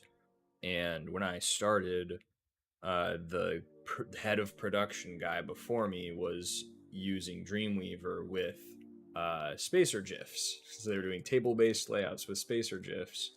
And he quit like 3 months after I started, and I transitioned that firm to using CSS 2.01. I was like, we should use divs. And so I was all about that XHTML 4.01 strict doc type definition. Man, I was killing it on that. Okay, I'm gonna set a timer so that I focus up a bit. So we've got 25 minutes on pre-roll. Good old Dreamweaver, XHTML 1.0 strict. It was 4.01, I believe, was the one. It was 4.01 transitional is what everybody did. But I used strict and got it to validate because I'm a perfectionist, so of course I wanted all of my web code to validate. So I had like the CSS, W3C validations. I miss weaving dreams. Does Dreamweaver still exist? I mean, there's so many things now that it's like...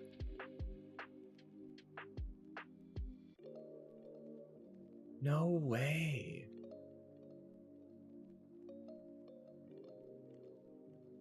No, I just can't, like... I mean, I have the Adobe suite. I probably have Dreamweaver installed. Maybe we'll make that like a stretch goal on a on a stream day one day. If there's a huge hype train, then I'll use Dreamweaver for a full stream. I mean, Adobe's done good stuff. I'm sure they've done nice things since then, but it's exactly what it used to be, front page. Dude, I started in front page, so I didn't do front page for work, but I did front page at school because I took a web design class when I was in like high school, and they taught us Microsoft front page like 2001 or something. Most of the stuff that we're hyping on won't make it into the future, but it is nice to experiment and look for ways to push the web forward. Yeah, and I think that's what I love about, that's what I love about frameworks in general. I mean, yeah, look at Ember. Like, nobody really starts a new project on Ember these days, but tons of people in the JavaScript ecosystem making the modern frameworks will all refer to how we got a bunch of stuff from Ember. And if you've used Ember, which I didn't, you'll know that, oh yeah, all of these paradigms, all of these, theories are from Ember fundamentally. And I like that the current ecosystem, I feel like, pays that tribute well. Like, people like Ryan Carniato are really good at calling out like different where we got things. And just in general, I feel like a lot of the, V, Remix, Next, like a lot of the modern frameworks do a good job of giving credit where credit's due on certain paradigms because they're all innovating so fast. They're just like, boom, that's a good idea. We're going to take that. And in some regards, that's better for open source. That's like a better approach to things, than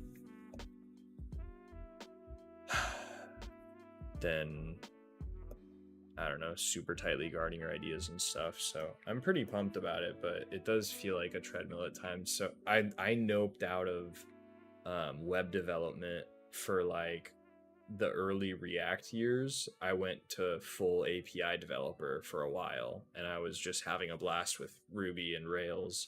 And so I didn't deal with like Grunt, Gulp. Like, I did a little bit of Compass and Sass stuff at one point, but I just did not do front end for like 5 or 6 years. And I feel like I skipped so much pain I started learning React, like started seriously using React for work around the time hooks came out. And that was just glorious. That was a wonderful time to start using React.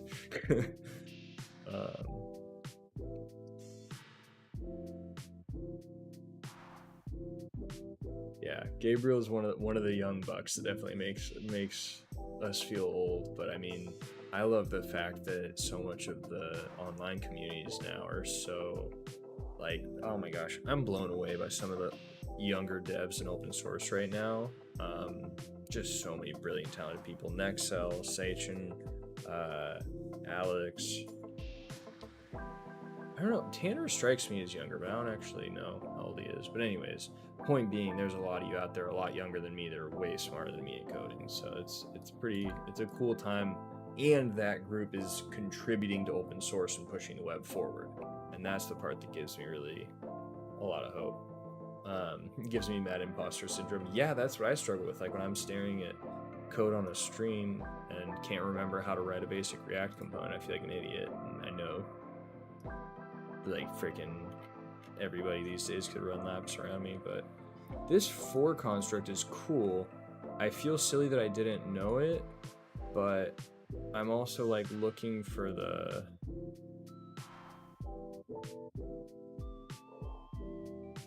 I'm on rendering, right?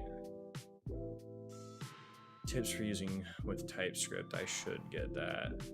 So if you look at reactivity, they're talking about the primitives, which, so if you guys don't know, again, there's some people who don't know Solid here. So the signals are basically, actually, if you don't know React, it might not even help. This is basically state within Solid. And so you do these things called signals, and it gives you a variable or a signal that you're using, and then it gives you a setter that you can use to set that signal. When you use it, you call it. When this is the thing that's different than React. So in React, you would just use it like a variable. It would just be a string or a number or whatever. In Solid, you always invoke it, and that's part of how they're able to do their reactivity. which if you read down here, they talk about it a little bit. But the cool thing is that you can make signals outside of your component entirely. So for React, that's very different. Like, that kind of blows people away. It's like the signal is just this chunk of state that's kind of floating there, and you can put it elsewhere in your file. You can share it between files, and then they notify. So using a signal by invoking it with the parentheses notifies, or it registers basically as a subscriber with the signal, and signals their core event emitters that hold a list of subscriptions, and they notify their subscribers and their value changes. But what I'm tripping out on is like on the for component. I like this for component, but I didn't really know about it, and I'm trying to figure out where in the docs they discuss it.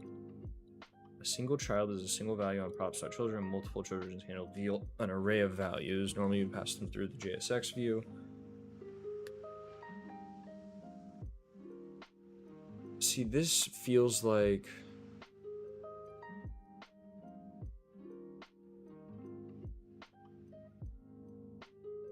this feels like a more advanced concept, because they're doing, you know, they're showing a label.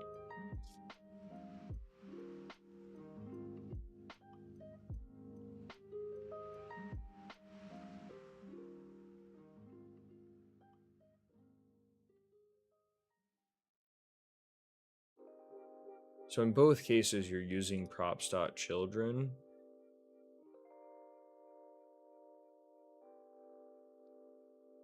What's the difference?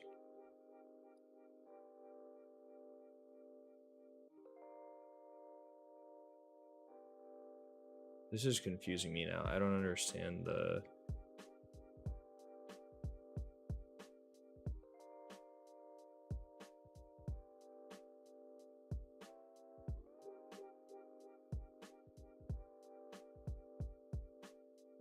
So this is basically one of the distinctions between React and Solid, but I'm just very confused conceptually by like what this code is explaining. All right, chat's popping off here.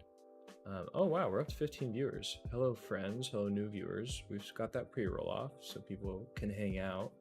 But yeah, thank you for being here. Thank you for hanging out. I'm just learning about Solid.js and SolidStart tonight. So clearly I'm not brilliant on any of this, but kind of just making a little test app in the background as we poke around the docs and just talk about things. Meanwhile, Jeff's talking about getting imposter syndrome from all the young coders these days, and yeah, I can definitely relate with that. Yeah, Tanner might be a bit older. He might be around our age. Yeah, we're all standing on the shoulders of giants, and that's the cool thing. But I like the fact that I feel like the web ecosystem came back around to where my old school, you know, get off my lawn dad knowledge is like relevant again. Like they're just, I don't know. I do believe in the fundamentals, and I feel like when you know enough of the fundamentals of the web platform, like it gets a lot easier to learn stuff, and it's not that confusing. But I mean, these newer frameworks, like they're ending up using old school mechanisms and web APIs, but they're also going through some crazy mental models to get there. And so I'm having fun with it.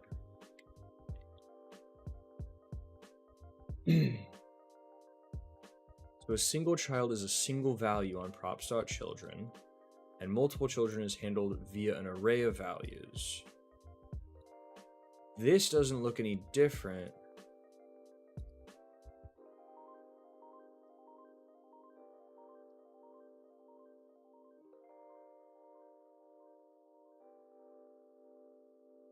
But I guess it's just in the usage.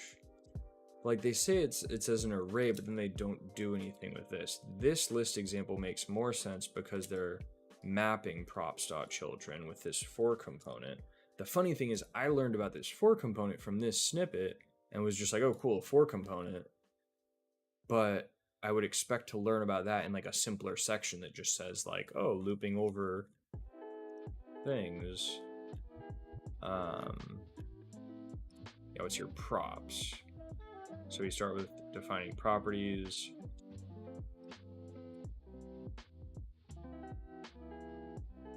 Okay.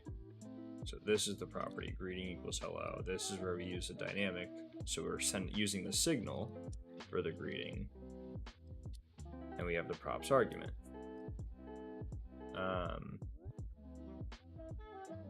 The incorrect way.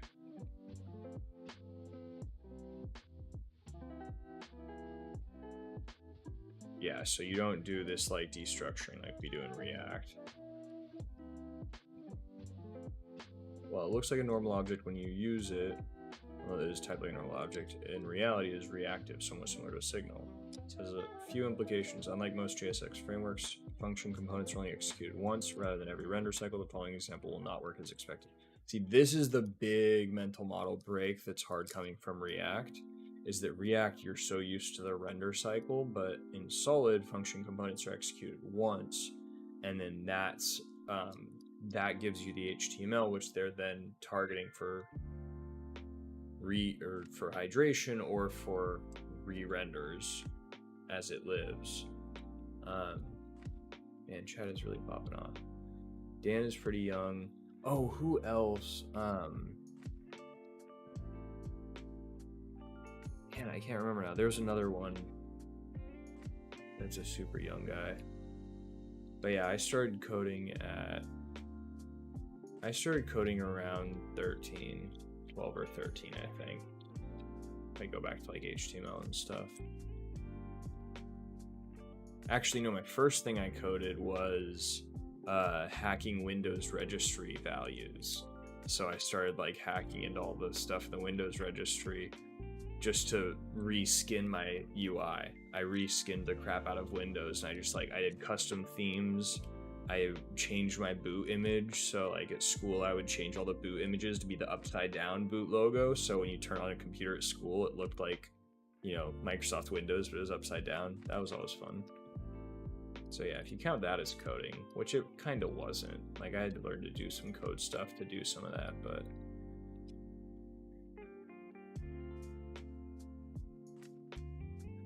yeah. And Gabriel, on the other hand, feels imposter syndrome as well. That seems to be that's the thing about imposter syndrome, is if everybody feels like an imposter, then it's BS.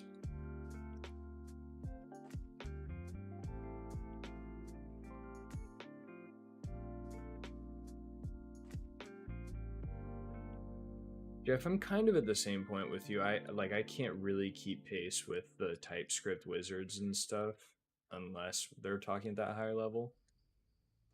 And you've been doing mobile for 11 years. So that's the thing, is like when you're in a, like I haven't done mobile hardly at all. And for me, mobile native dev would be super tough. I'm hoping to do more native dev soon, although I'm probably going to start with Rust, if we're being honest. But yeah, I want to start doing some more languages that I don't normally use in my day job on stream. The Android rooting days, yeah, exactly. Abstract concepts are hardest to learn, but yeah, I can understand where you're coming from, even when I couldn't contribute much to coding. Yeah, that's why I mentioned imposter syndrome, and that's why it's like, you know, what makes it. Take it easy, Akira. Thank you so much. Yeah, no, I'll definitely see me around Alt F4s a bit. Thank you again for the gift subs. That was incredibly generous. Really appreciate you.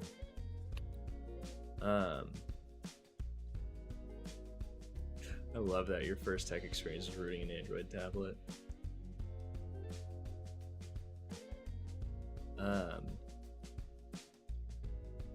But yeah, so anyways, let's get back to it. So this, like the thing that's tripping me out is we start so simple. You know, they talk about the JSX compilation, case and sensitivity of attributes, material edge. Their docs just don't have, like, I mean, I guess this isn't a tutorial. This is the docs. But like going to reference, and I was looking for the for element, I didn't find it until down here. It was just a little jarring. I might take a pass at their docs as well and see if I can contribute some stuff. I'm sure it's all on GitHub there. I really do like the new mental models that Solid is introducing. I like how they're so focused, like Theo says, they're so focused on the primitives, and it's leading to a really unique framework, because I feel like I mean, it's harder to learn, but it's better to learn in a sense, because if you truly learn it, like, you're gonna start using things the right way. But there's still some foot guns and caveats, you know? I mean, some of this stuff is gonna be really hard for people to unlearn, especially if they're coming from React. And they're so used to all the React conventions. A thinking in Solid guide. You might be thinking of the new React docs. Thinking in React. Which this is amazing. I love this article. Let's see, thinking in Solid. The tutorial is really good.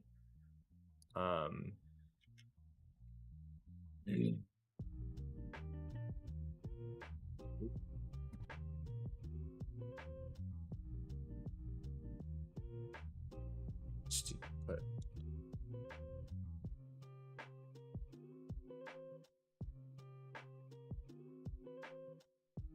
it's like, I want to steal that SVG code. I don't, okay, I think they might have updated this since I actually did it. I was about to say, they probably updated this a lot since I did it last. Okay, so this is like the reference. I get, oh wait, no, API is what I'm looking for. I'm super dumb.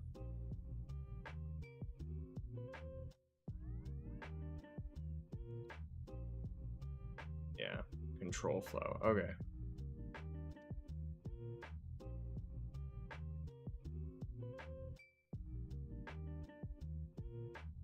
Here they have the types and everything.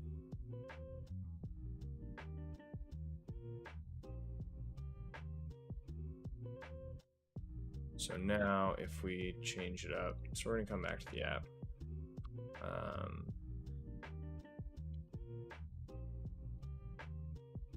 So I just made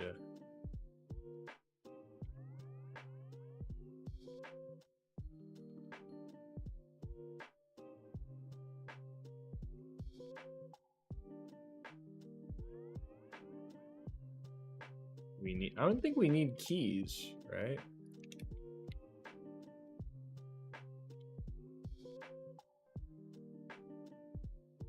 I don't think you need the keys really. But I'll still want IDs. Is that how you get?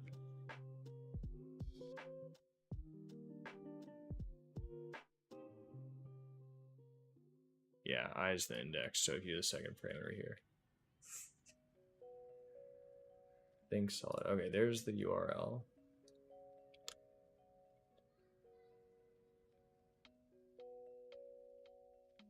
Declarative data, vanishing components. Where's this? Oh, this is in the getting started. Okay. Yeah.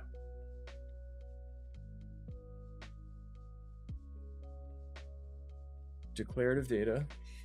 So the practice of tying the description of data's behavior to its declaration. This allows for easy composition by packaging all aspects of data's behavior in a single place. Vanishing components. It's hard enough to structure your component without taking updates into consideration. Solid updates are completely independent of the components. Component functions are called once and then cease to exist. Components exist to organize your code, not much else. Right, so this is the thing that's like a big mental model shift for React. Because coming from React, it really, you think about your components as containers for code and behavior. And you have effects and all these other things happening, and that's different in Solid. Read-write segregation, precise control, and predictability make for better systems. We don't need true immutability to enforce unidirectional flow, just the ability to make the conscious decision which consumers may write and which may not.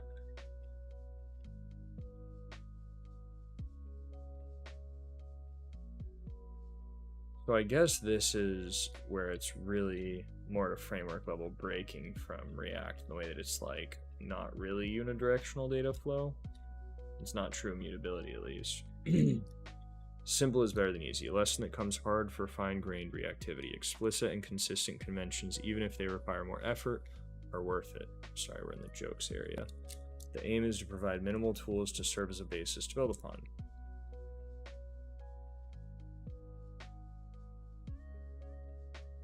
And if that's confusing, don't feel bad. We're, you know, plenty of it's confusing for me. Again, like listening to so many different interviews and talks with framework makers as of late, especially with like NextConf and JamstackConf and all these conferences that have been going on. I feel like my brain's all up in those buzzwords. Dude, the first... I remember that smartphone.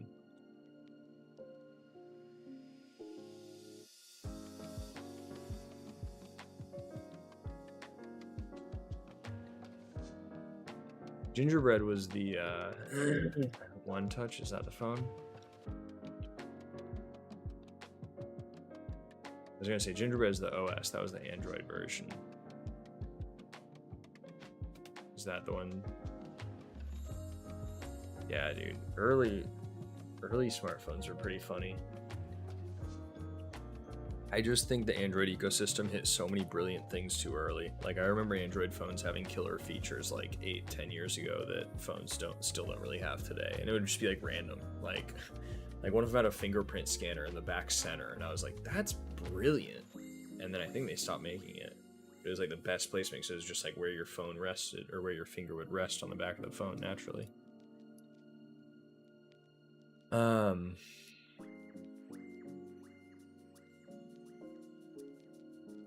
Alright. So we don't need to put the key anywhere though, right?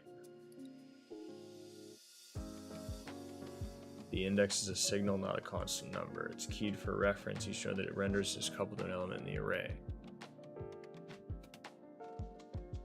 The element changes placement in the array rather than being destroyed and recreated. The corresponding node will move to and its index will change. The each prop expects an array, but you can turn other iterable objects into arrays with things. Okay.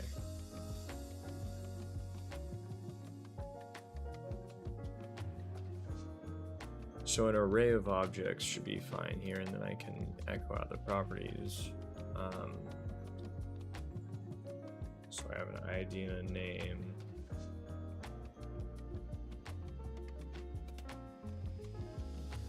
I don't need the index actually.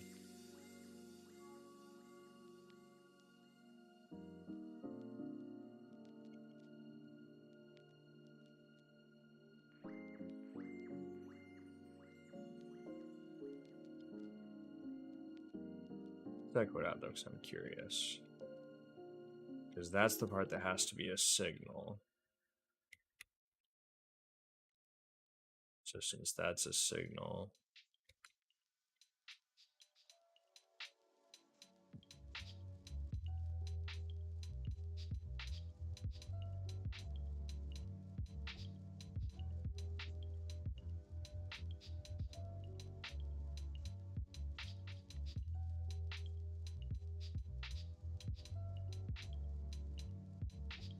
oh, that's not in the... Duh.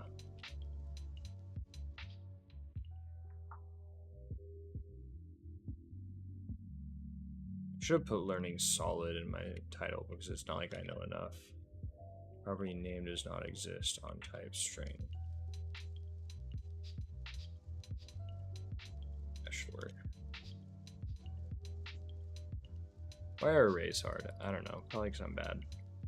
So that's giving me the signals, and then instead of...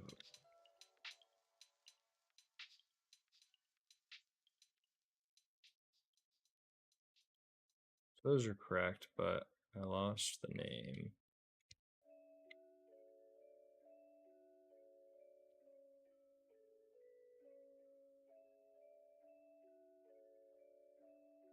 I don't know, I just tried doing an array of objects, but that might have been dumb.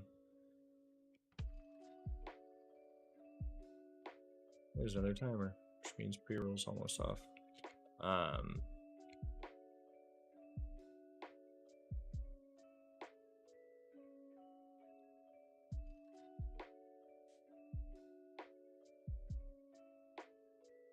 That's interesting, the IDs,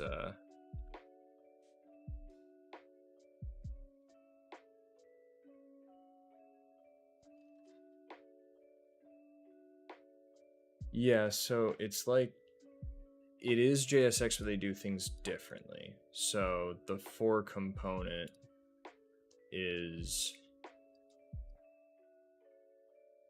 it has to do with the reactivity, but yeah, like they say here, the for component is the best way to loop over an array of objects.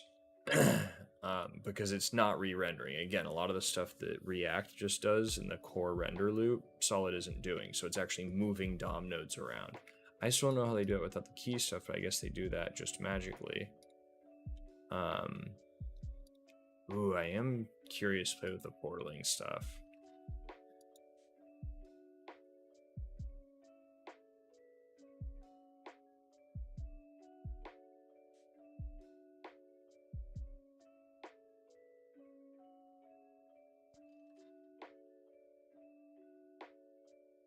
But I am kind of bothered because I want to have these IDs.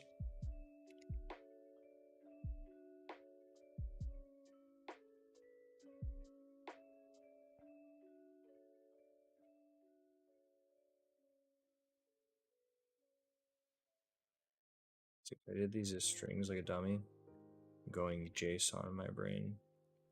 So let's try this again. Item.name. Because I sort of want, and we don't need this guy anymore.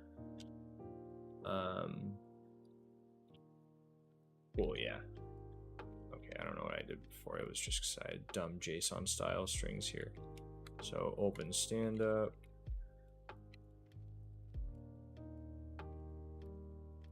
Vote in life. Now let's see. Instead of an ID, oh yeah, that works. We'll just do IDs for now. So now if we want to do in the routing, how do we do this? So we want to have spaces and then spaces / ID. So we're going to make a new directory, right?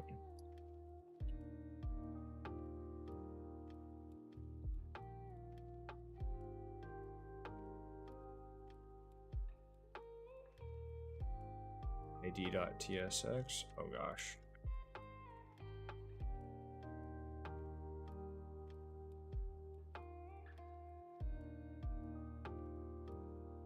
You finish up some liquid stuff. It's like the opposite of solid in terms of DX. I totally hate it.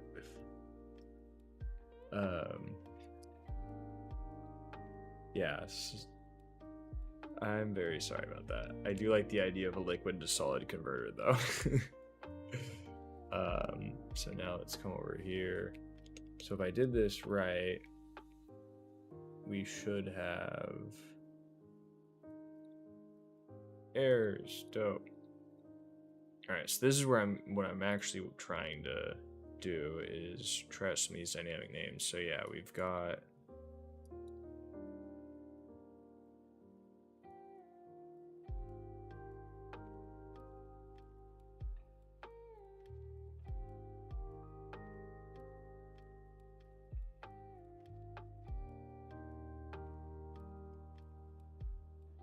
so if we look at the dynamic routes, it's just use params is what we use. Import use params from SolidStart.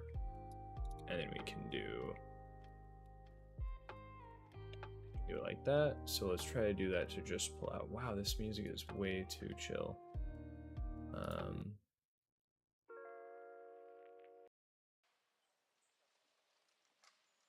Every time I try to do like the EDM playlists on here, they're like way too, oh, chilled electronic.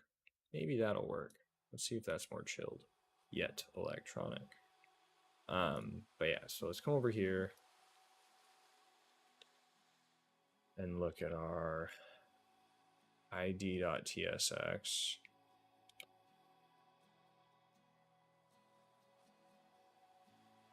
So export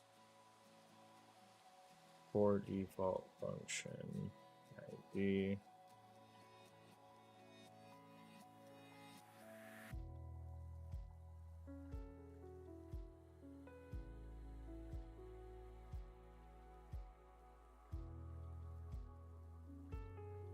Use params there, then we do const params equals use params, and then params dot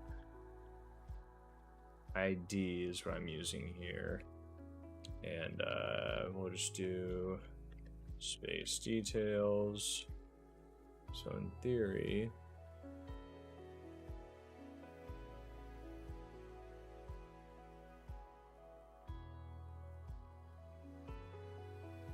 not quite. So spaces got busted when I made a directory out of it, which it occurred to me it might not work if we have spaces the directory and space the file. So we'll do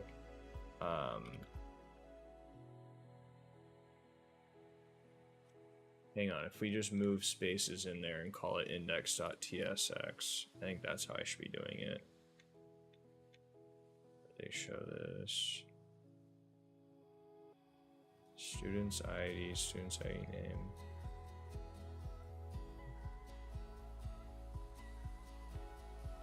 No, but like, what if I want student's index and then student slash ID? Blog index ... post. Yeah. So I want to move spaces.tsx to spaces/index.tsx,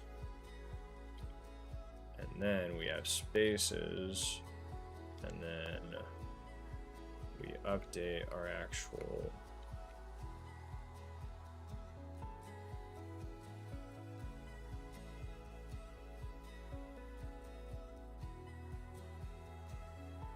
cannot find name React. No. What is that? Linting. That's not what you want. That's not what you want to see. Where did React come from anyways? That's right. Delete this. Delete this. Delete this. We've got two spaces. They've got IDs. And now... So this is where I wonder...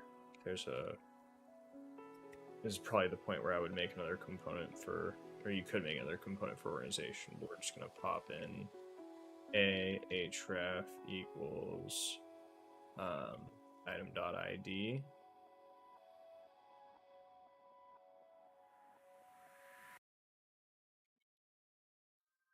slash spaces slash item.id. Does that work? Man, I really need the wrapping here. This is getting ridiculous. All right, what did I break? Not find name A. That's a good point. That's also from SolidStart, I believe.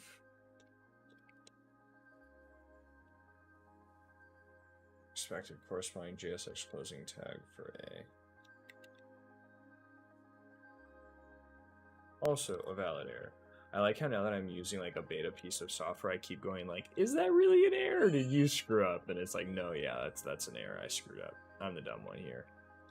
So this is spaces. This is id.tsx. We've got that use params now. So it's gonna just say the ID of the space. Nope. I didn't do that right.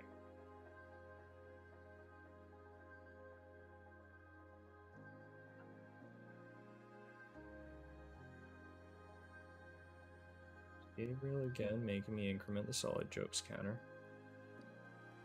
Double digits here. Double digits like my subs tonight. Shout out again to Akira. I still can't believe he got so many gifts. That was rad.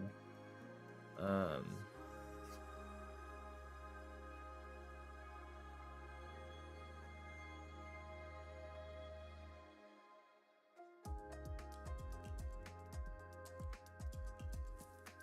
hear my son screaming the other side. Spaces slash, oh yeah, because I'm dumb.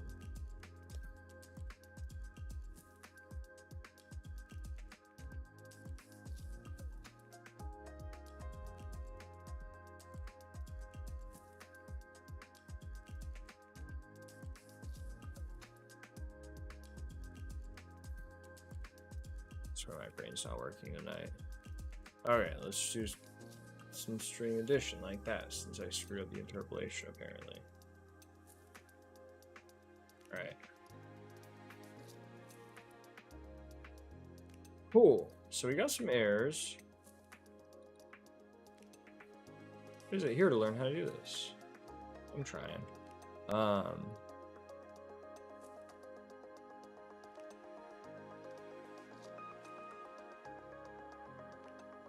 Okay, so we go to just spaces, and we have our fun error back. Is it actually, I should check the console. Is it the same thing? Cannot read properties of null reading next sibling. Yeah, so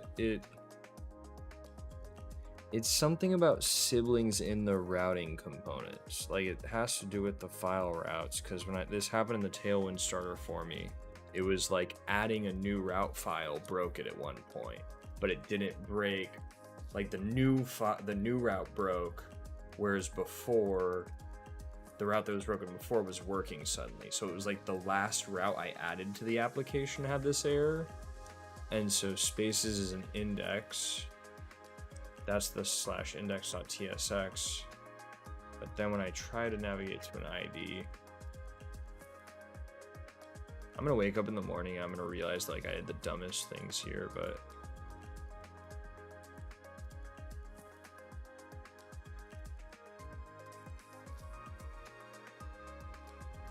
wait, do I just not have, did I not finish the component? I named it ID. What should I be naming it? That might have been where I went.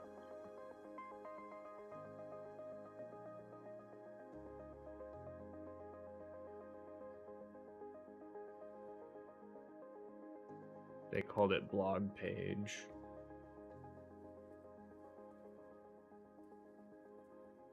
Oh, this is a catch-all route, which I'm not doing, but still.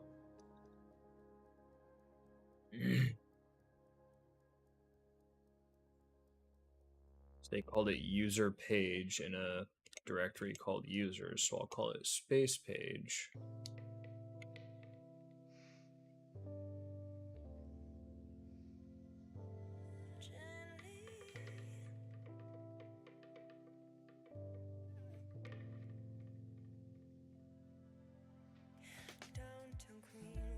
No, it's not working at all.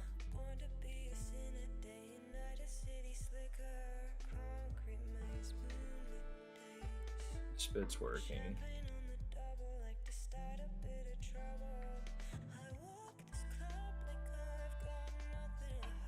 Oh, did I leave my old...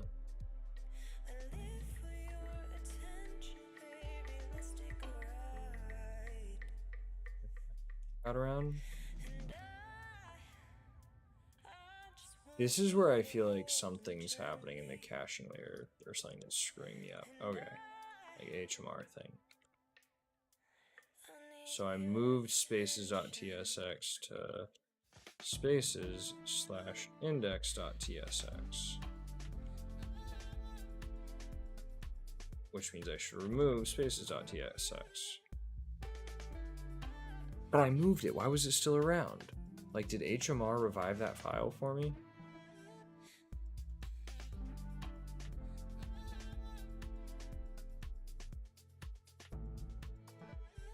Oh, hello world, spaces.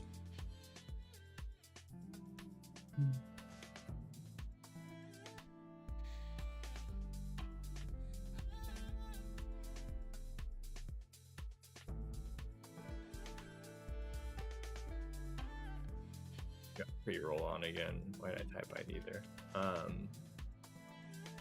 Now we're getting space details 1. So the spaces, those routes are working now, but I'm getting an error. And the links disappeared? Oh, or did I edit the wrong file or something? I'm gonna close out my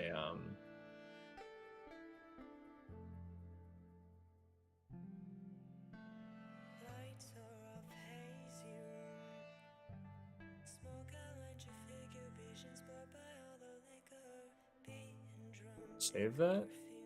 This has to be some HMR shenanigans happening.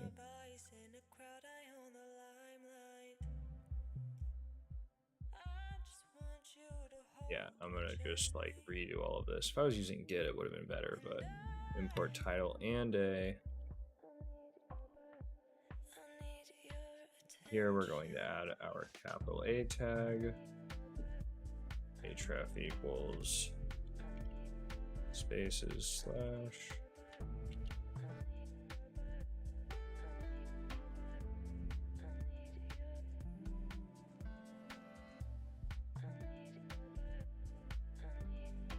All right, so now we've got our link. Now we've got our links. We click on it, it gives us details. Cool. Okay, I got it working. I got dynamic routes working. Nice, nice, nice. Pre-rolls on, so I'm going to do a 2-minute ad break and go get a restroom break myself because I definitely need to do that. But yeah, thank you guys for hanging out. This is slow going, but I'm just, you know, hitting a couple walls here. I gotta figure out if I'm going crazy. I'm like literally gonna rewatch my stream to see if I screwed up the file save or had the wrong file open, or if there's some weird HMR caching or something magical going on, because the move command leaving a file behind is what really trips me out there. Like I'm pretty sure last time I moved a file, it didn't exist in the source directory still. But anyways, 2-minute ad break incoming now. And I'm going to step away for a second.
Alrighty.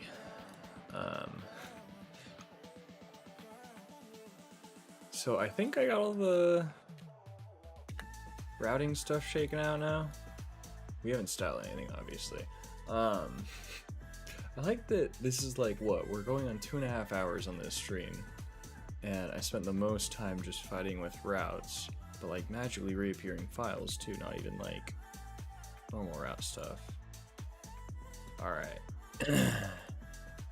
So this is where it gets really interesting. So API routes.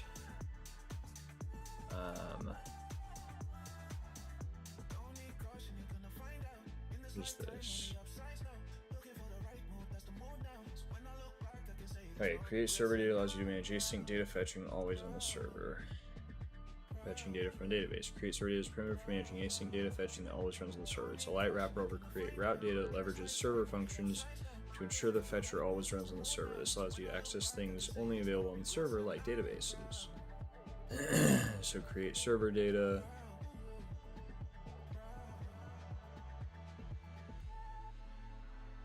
Yeah, this is the wild part, is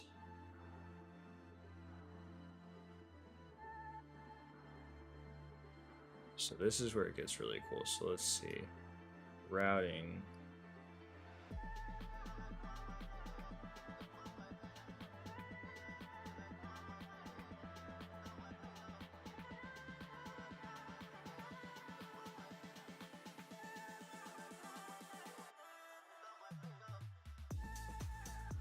Okay, wait, I don't think I need to use an API route here. I think I want to use create server data. Data loading. Okay, well, smart app without some data power. SolidStart aims to make easy load data from your data source. It will help you keep your UI updated with your data. For most of your data requirements. You will likely be using the route to decide what data to load. The URL is the primary way of navigating around your app. SolidStart already has nested routing to help structure your app's UI in a hierarchical way so you can share layouts. This nested routing comes with other advantages too. It allows you to declare what data you need for each part of the route. This is done by exporting route data functions from the nested routes. Okay. Each route, leaf, or layout comes with the ability to export its own route data function that will be managed by the router. Yeah, the router is also the data manager. There's so much snark in that line. I don't know why, but I love that sentence. It's like, yeah, the router's also the data manager. BTW. That's excellent. All right, so yeah, this is the create resource primitive is what this hinges on. So it takes an async function and returns a signal. This integrates with suspense and error boundary to help manage your lifecycle. So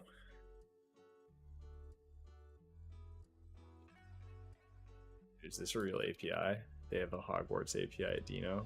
That's awesome.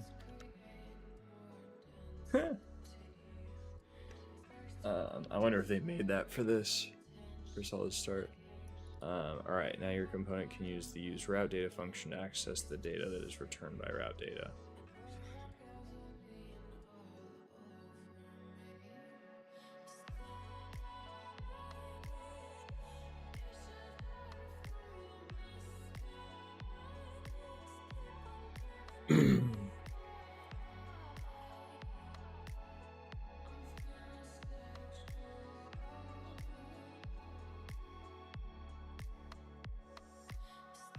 There's on the student's component.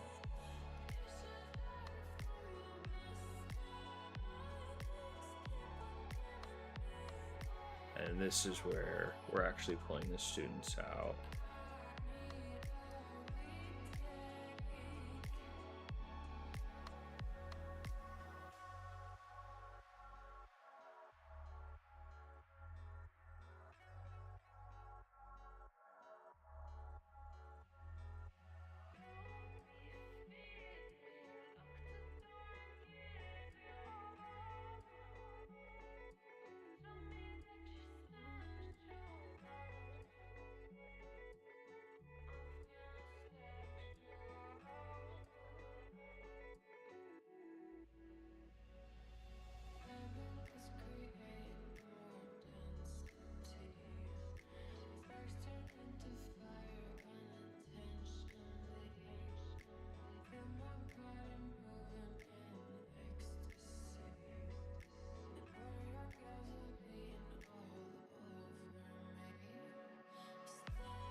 Okay.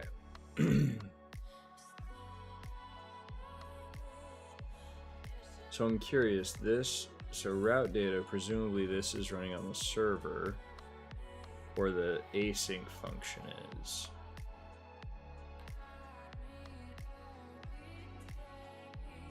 So this is the server code. I'm trying to think if I want to use Prisma, where I would put it. The route data function is only called once per route the first time the user comes to the route. After that, the fine-grained resource that remains alive, synchronized with state URL changes to refetch data when needed. If you need to refresh data, you can use the refetch function that is returned by create resource.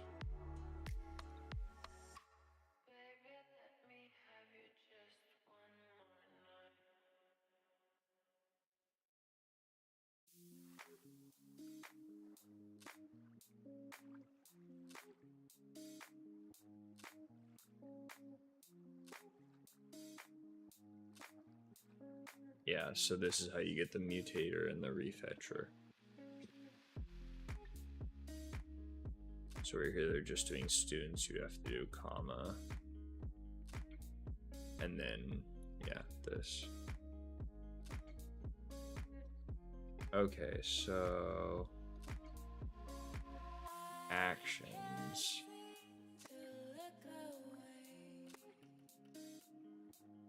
Wait, no, that's for form stuff.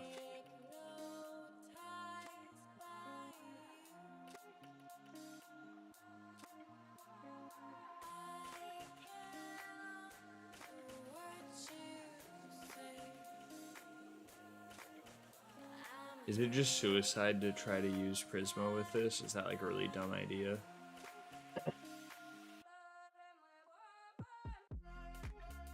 Data sources.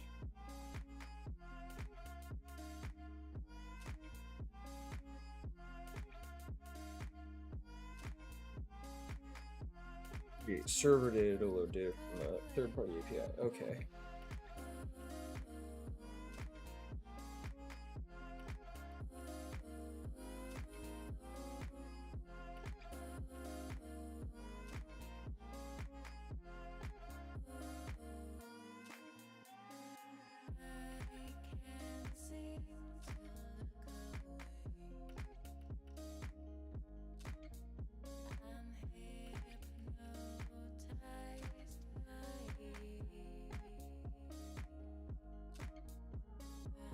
This is highly confusing. Where's Hogwarts coming from?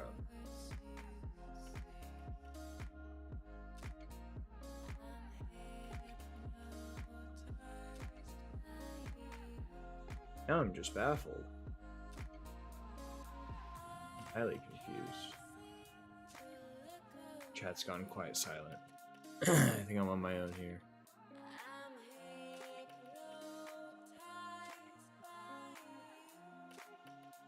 Why is this Hogwarts? Where is this coming from?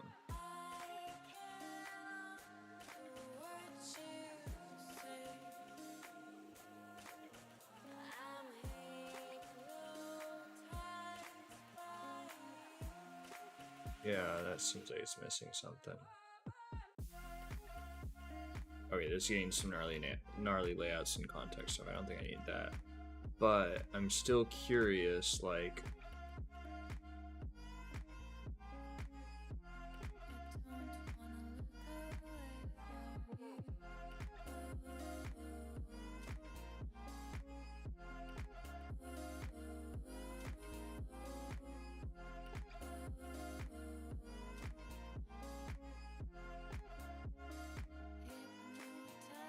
it's using fetch events.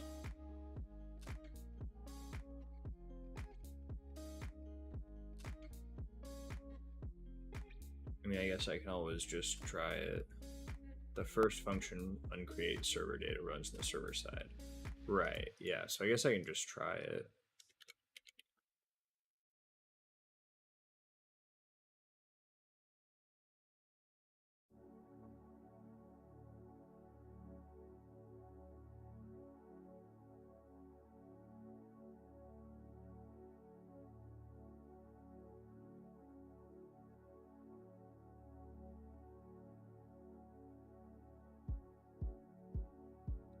Is SolidStart like Next.js? SolidStart is a meta framework for Solid, similar to how Next.js is a meta framework for React. So yeah, it's a similar analogy for sure.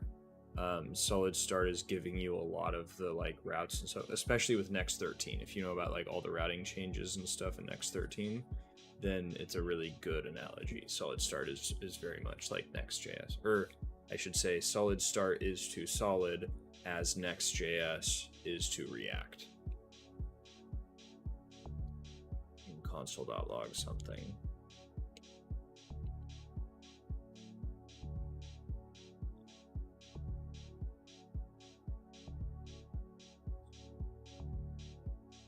So it's Prisma/client.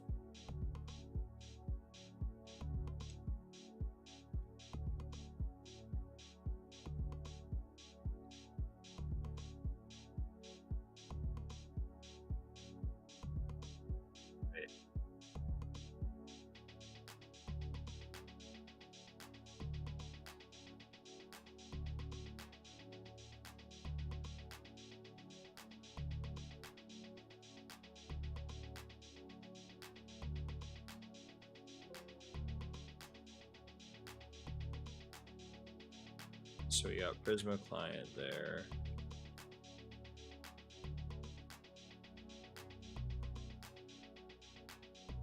This is the one I think I screwed up because I was in the wrong directory. The post all script automatically run Prisma.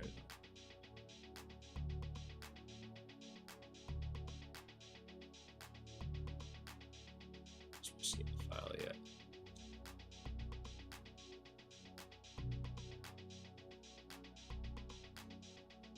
Let me say the wrong thing. That's why.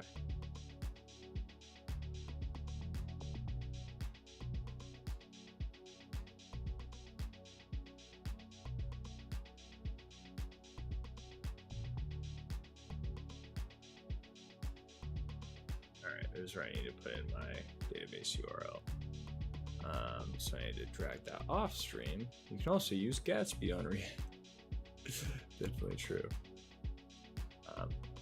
1 second.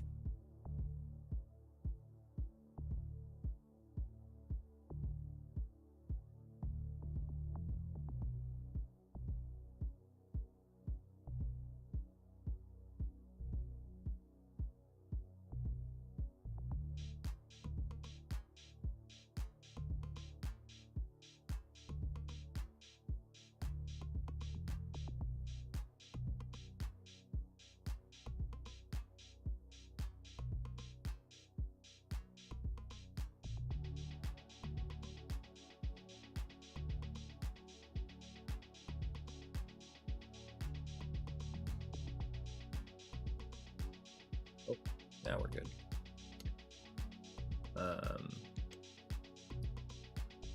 Yes, we're just going to do a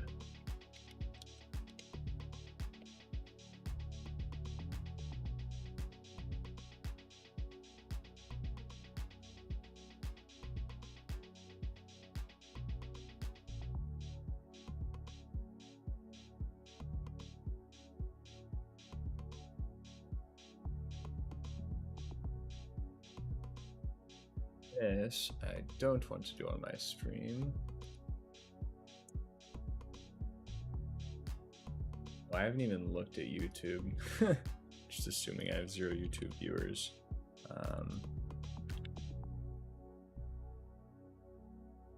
YouTube garbage. All right, yeah, 1 watching now. I think that's me. Sweet. So let's go ahead and input. Where was that window?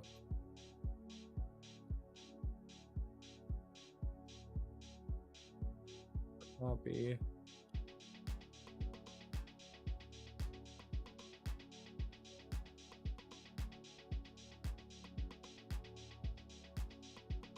Paste.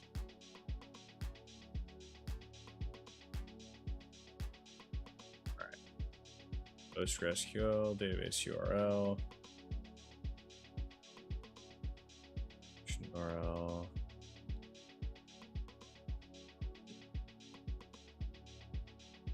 Okay, so now is where I want to do.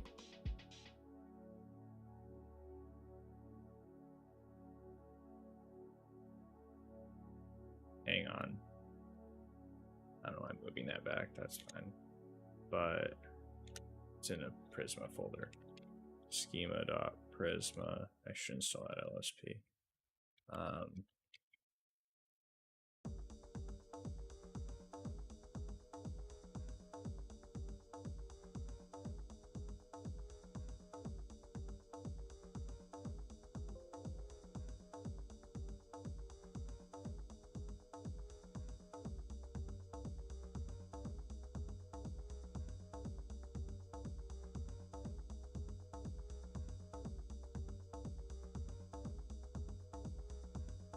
So now we do.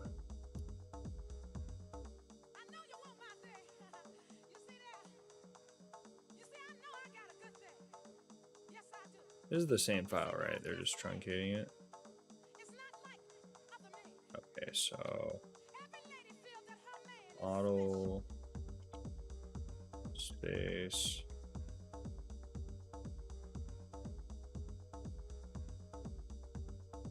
ID int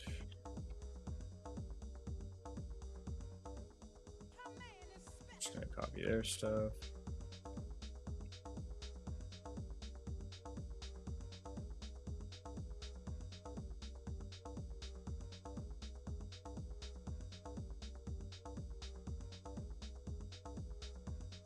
Title, name, I'm gonna say name.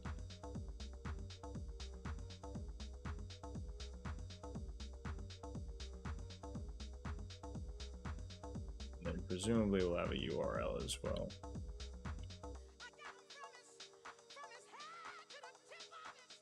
Right.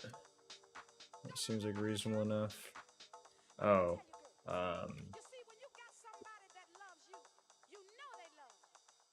okay, we'll have hosts as well. I'll just do this and this, you know.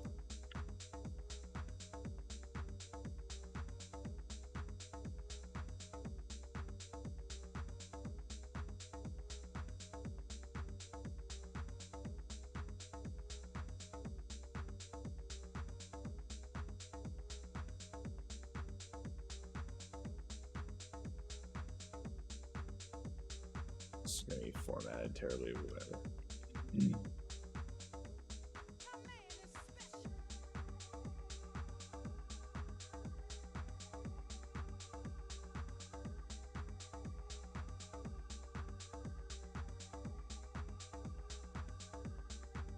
An email.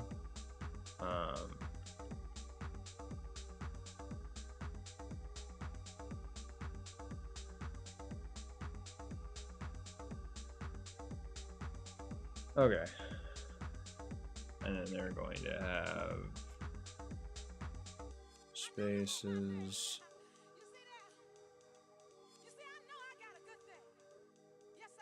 All right, so I think this is roughly our data model.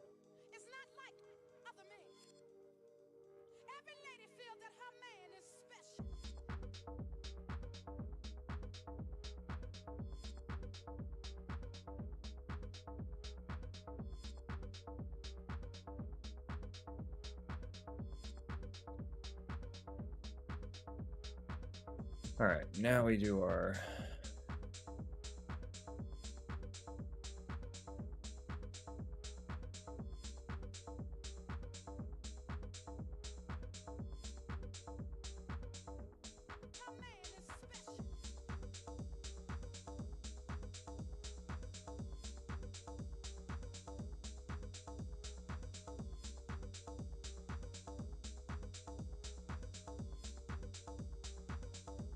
break everything.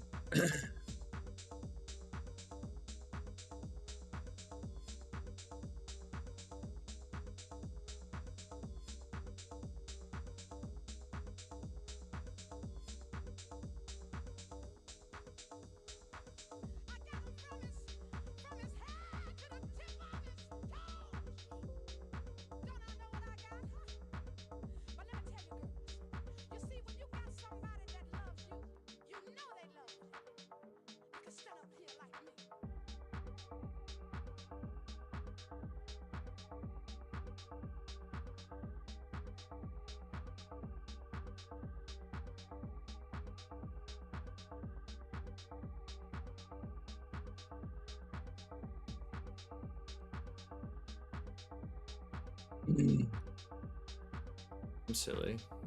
I'm not using Postgres, I'm using MySQL.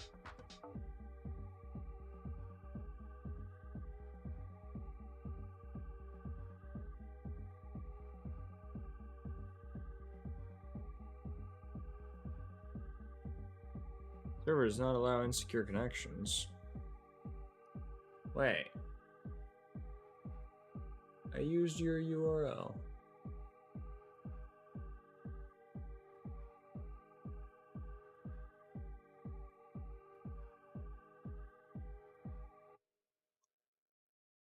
Let's see what I'm doing wrong.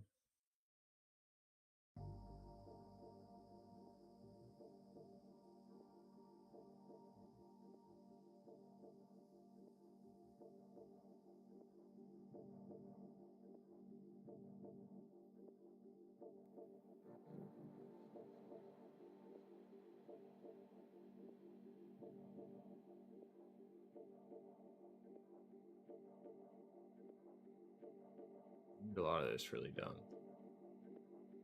Let's see. Okay.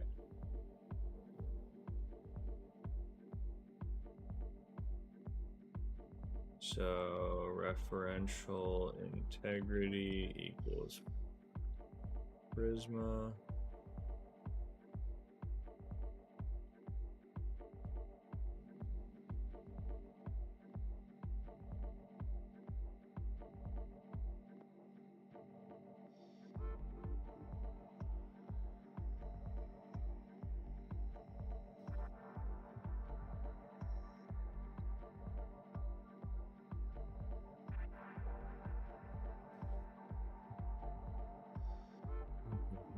It's complaining about something else, so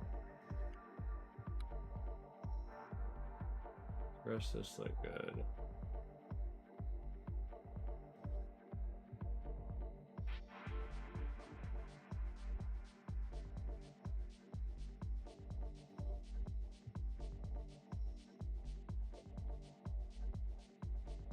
I do some planet scale stuff first. Well, I am kind of fried because it's been a long day for me, and I'm getting into some Prisma and planet scale stuff that I just need to do personally too. So it's like, this might be as good a stopping point as any. I kind of got hung up on a lot of stuff today, but hey, it was fun to break in. I like trying out new beta technology and learning new stuff. So, but I definitely hit a lot of walls there. So hopefully next time I crack this thing open, I'll get past a couple of those and be able to blast through some more features. But yeah, thank you everybody who's hanging out tonight. Thank you for all the gifts as well and the incredible generosity. That was just super awesome. I'm going to see if any of our friends are streaming to raid. Bruh, where is...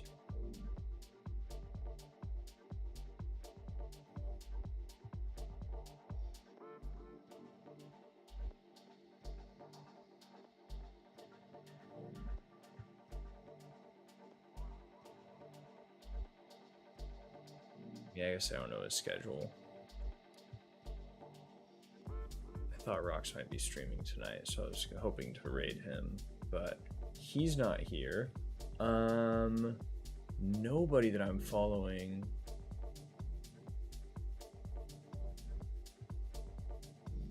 Man, this is like a dead hour for software dev, I guess. Interesting. Yeah, like none of my followers are here. Let's see. Do you guys want software dev Django account page, so going to Python and Django stuff, or a friend who's a VTuber playing chess? Because I don't know much about Django, and I do see that Kisaka's on. So this is going to be a change of pace if you're here for software dev. Thank you so much, Jeff. And one more for the counter on the solid jokes. Thanks for hanging out. Thank you for the gifts and the incredible generosity. We're up to 11 on the solid jokes counter. Probably missed a couple increments there as well, but hey, that was awesome. We'll have to keep that going. Alright, 12. There's Gabriel again. Now you guys aren't going to let me get off because I'm going to be incrementing the stupid counter. Theo just rated Kisika. Yeah. No, Kisaka's awesome. If you're not interested in VTubers and chess, I'm sorry, but again, like, there's nobody on my follows list except for one person who I don't think I've interacted with since I followed them, and they're doing Django. So let's go raid Kisaka, give her some love. We got 8 viewers. If you all could show up and say hi, at least before you drop off, that'd be awesome. Should we have a raid thing? She's playing chess, so just everybody say checkmate.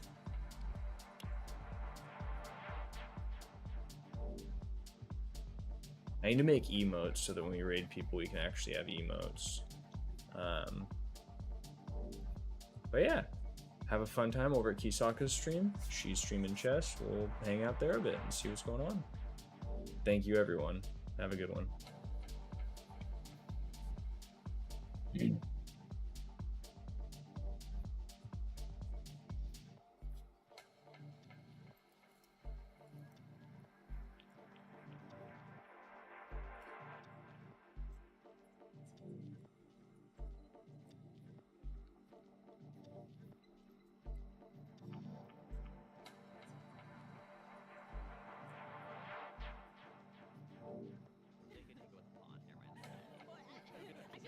I feel like if we don't go E3, then we should just go down